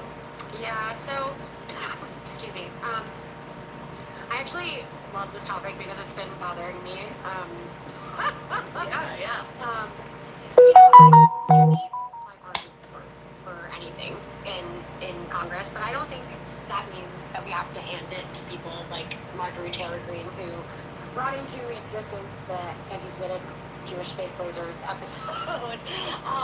But it certainly makes Democratic leadership look really bad when you can point to someone like Greene and say, look, even she gets it. Like, the person that they're using to make a mockery of the Republican Party. You know, Massey and Greene, neither of them have signed on to the Delia Ramirez bill, or they hadn't co-sponsored it. I actually haven't seen the breakdown of the vote that you mentioned, so someone fact check me on that. But, like, you know, Massey has said we should end all military aid to Israel. Also, you know, you mentioned they all voted to cut military funding in that Pentagon bill. I think we're seeing, and not just on Gaza, actually, this is similar group of strange bedfellows on the Jeffrey Epstein stuff. You know, it is. Exactly is. Yes. So I think, you know, it is. Yeah, I don't know if you could say that more Republicans are being willing to join on, but I think maybe they're finding more issues where they can make those alliances. And if anything, even if it doesn't move legislation, what it does is give people like Schumer and like Democratic leadership, it gives them, you know, A, it makes them look really bad, and B, it takes away sort of any excuse that they would have not to sign on to something like this. And I mean, obviously AIPAC is is being elevated in the room here. Yes. But and Thomas Massie has been extremely one of the most outspoken members of Congress on AIPAC stuff, and I feel like it's almost like people didn't really. I feel like people give more credence when Thomas Massie criticizes AIPAC because he's a Republican for some reason, which like I don't really understand. I guess it's the same mechanism where it's like you can disagree on everything, but no one can disagree on this. I don't know how strong of a political tool that is when it actually comes to like moving legislation. I think it's more of an optics thing, and I think it makes it increases how bad they look. I think it's really well. I mean, and it's the same Zoran effect of like, well, we want to energize people, but not like that. Well, we want bipartisanship, but not like that. You know, we don't want to work with Green or Massey, and it's like, well, why not? And it's like, oh, because they're fingering our donors. But I do think that's really interesting about the. Yes, you're right. Like the Massey Green connection is an Epstein one as well. It's like they are, surprisingly, I'm always like floored at how easy Trump is to nominate. Just put Green in some role. Throw her a bone, and she would have been your best, most loyal lapdog. And he couldn't and didn't. Because he, doesn't want to fuck her. But that's also why I don't put too much weight in it, because I think a lot of it is out of spite. Because again, like if either of them really cared about any of these things, they would be, they would be out in front leading the Block the Bombs bill, or like they would be holding joint press conferences with Delia Ramirez, and it's like they wouldn't be caught dead doing that because obviously. Yes. Absolutely. They can't get too close to it. And they're signaling to their base, they're signaling to whether it's the white nationalists or whether it's people critical of Israel, they're responding to something, they see a lane, but it's totally opportunistic. And you're right, like it's like how much are they actually going to deliver on it? Last, my personal gripe with Jimmy Gomez, again, running in CA 34. He has knocked out his challengers thanks to AIPAC money. It was the only general that AIPAC spent money on in last election to defeat David Kim, who was speaking out against Israel. And now you have Angela Gonzalez-Torres, who is running, and her dad was deported, like been in the crosshairs of ICE. Like she is running on some real shit, because honestly, in a very Latino district, like someone like Gomez is running on his name, and then he was also the one, let's remember, who put out fake endorsement flyers from Bernie a few years ago. It was like four years ago. That was like, I don't think I know that. Yeah. And it's like, no, he didn't. No, he has, and he's always sort of in the right place, and he's like, super slut coasting by, but he is taking hand over fist money from Israel. And so I think. This is, I mean, you've written about it, but I think it's really interesting because there are some of these Dems that are like, we've been calling them out. You just need to get called out by your own people. Right. I think this primary is actually really interesting because when I was getting ready to report on it, I was like, it's not black and white. It's not like Jimmy Gomez has this long history of voting, the most, egregiously with Republicans or something like that. Like it's sort of what I am seeing more and more, and again with sort of the upsurge in is no longer enough for the base. And people are saying, look, if you're taking money from this entity that is like single-handedly stopping the U.S. from acknowledging its role and stopping its role in a genocide, if you are kind of you're good on ICE, you're good on immigration stuff, but like you're taking all this crypto money, and you're not actually leading on any of these issues. You're not willing to stick your neck out unless it's to get a photo op being arrested at an ICE detention facility, which was one of the most recent things that he was praised for in national headlines. That's not enough. And so I think that's really the tone here. And again, it's the same thing. Like when I interviewed Angela, it's like she was like, he is basically just not. I just completely lost my train of thought. It's not so much like Jimmy Gomez is the worst villain in all of the California congressional district. The congressional delegation. It's that people don't want their representative answering to a lobby.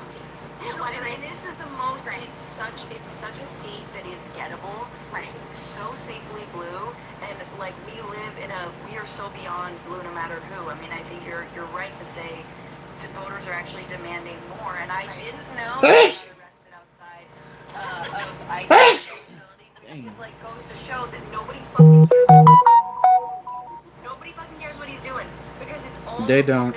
bullshit. Oh, created the Dad's Caucus. Shut up. You know what I mean? Like, Who cares? nobody cares. What is that? Yeah. Like, no, seriously, like, you know, and for real though, I've run out to him on the street, like 8 weeks after, you know, it was like a couple months into the, you know, war, genocide, and I was like, stop taking that money, and you'll have, I was like, you will have fans for, like, you will have people who will ride with you if you take a stand on this. Right.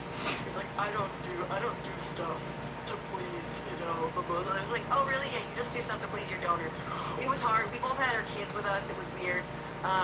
But that's such a great point because honestly, like, if he really didn't want to lose a primary, you could just come out tomorrow and say, I'm going to stop taking APAC and crypto money, and, like, it goes, like, what? Like, it's literally so simple. Like, you will have people who will ride with you. You will not have to deal with this. You wouldn't have to raise the money from APAC to then defeat the challenger because it would be you.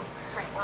And again, it's like, I don't think this is a gettable district if they, I mean, what would APAC do? Run some, you know, AstroTurf candidate from the right? I don't see it. I don't see it. They don't care enough. That's the thing. They don't care enough. They want to preserve what they, like, I guess, yeah, they want to preserve what they have, and if it's someone like a Muslim or a Latino or a black woman, they're gonna, like, go after them with all of their might. For sure. But they've been okay with Jimmy until, well, he must have some skeletons in his closet to be like, I gotta keep it on the up and up. All right, Kayla Lacey, thank you so much for being on for this extended and wonderful interview. Where can people read you, support you? You can read me at The Intercept, at Akela_Lacey on Twitter and Instagram. My Blue Sky handle is something long that I don't remember, so, you know. Akela_Lacey. If you Google me, you will find me. And you're doing awesome reporting, and thank you for staying on this, and always appreciate your insights. And yes, take care. Thank you. Thank you, and thank you all for being here, for sticking with us. For chilling, Mark Gogan member for 16 months, Francesca greater than Anna. Well, hey, I appreciate that, you know, but I do still think homeless people started the fires.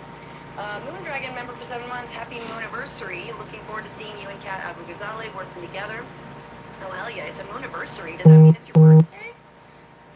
Beyond misconceptions, yes, the best thing to come out of the acetaminophen debacle is the Epstein-aminophene. Beautiful, beautiful work, internet. Markley Match Fishing, thank you for your super chat. 95 Democrats signed on the Charlie Kirk Memorial Day.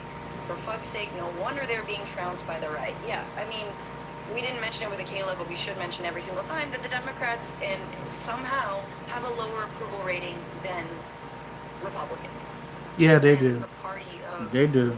if you do not coddle Charlie's balls in your hands like a baby bird, you are gonna die. We're gonna hunt you down. In Silicos, I don't understand that comment, but thank you. Rachel Atwood says the 2 white guys who voted nay aren't progressive. On the Charlie Kirk bill. Which bill? SHK says, I love that passive voice. He should be supported, not I support him. Yes, way to point that out on the Kamala comment. Okay, that's pretty much it. For the people that came in and had to go back out, I thank y'all. Catch me on the replay. Like, share, subscribe. See y'all later. Peace.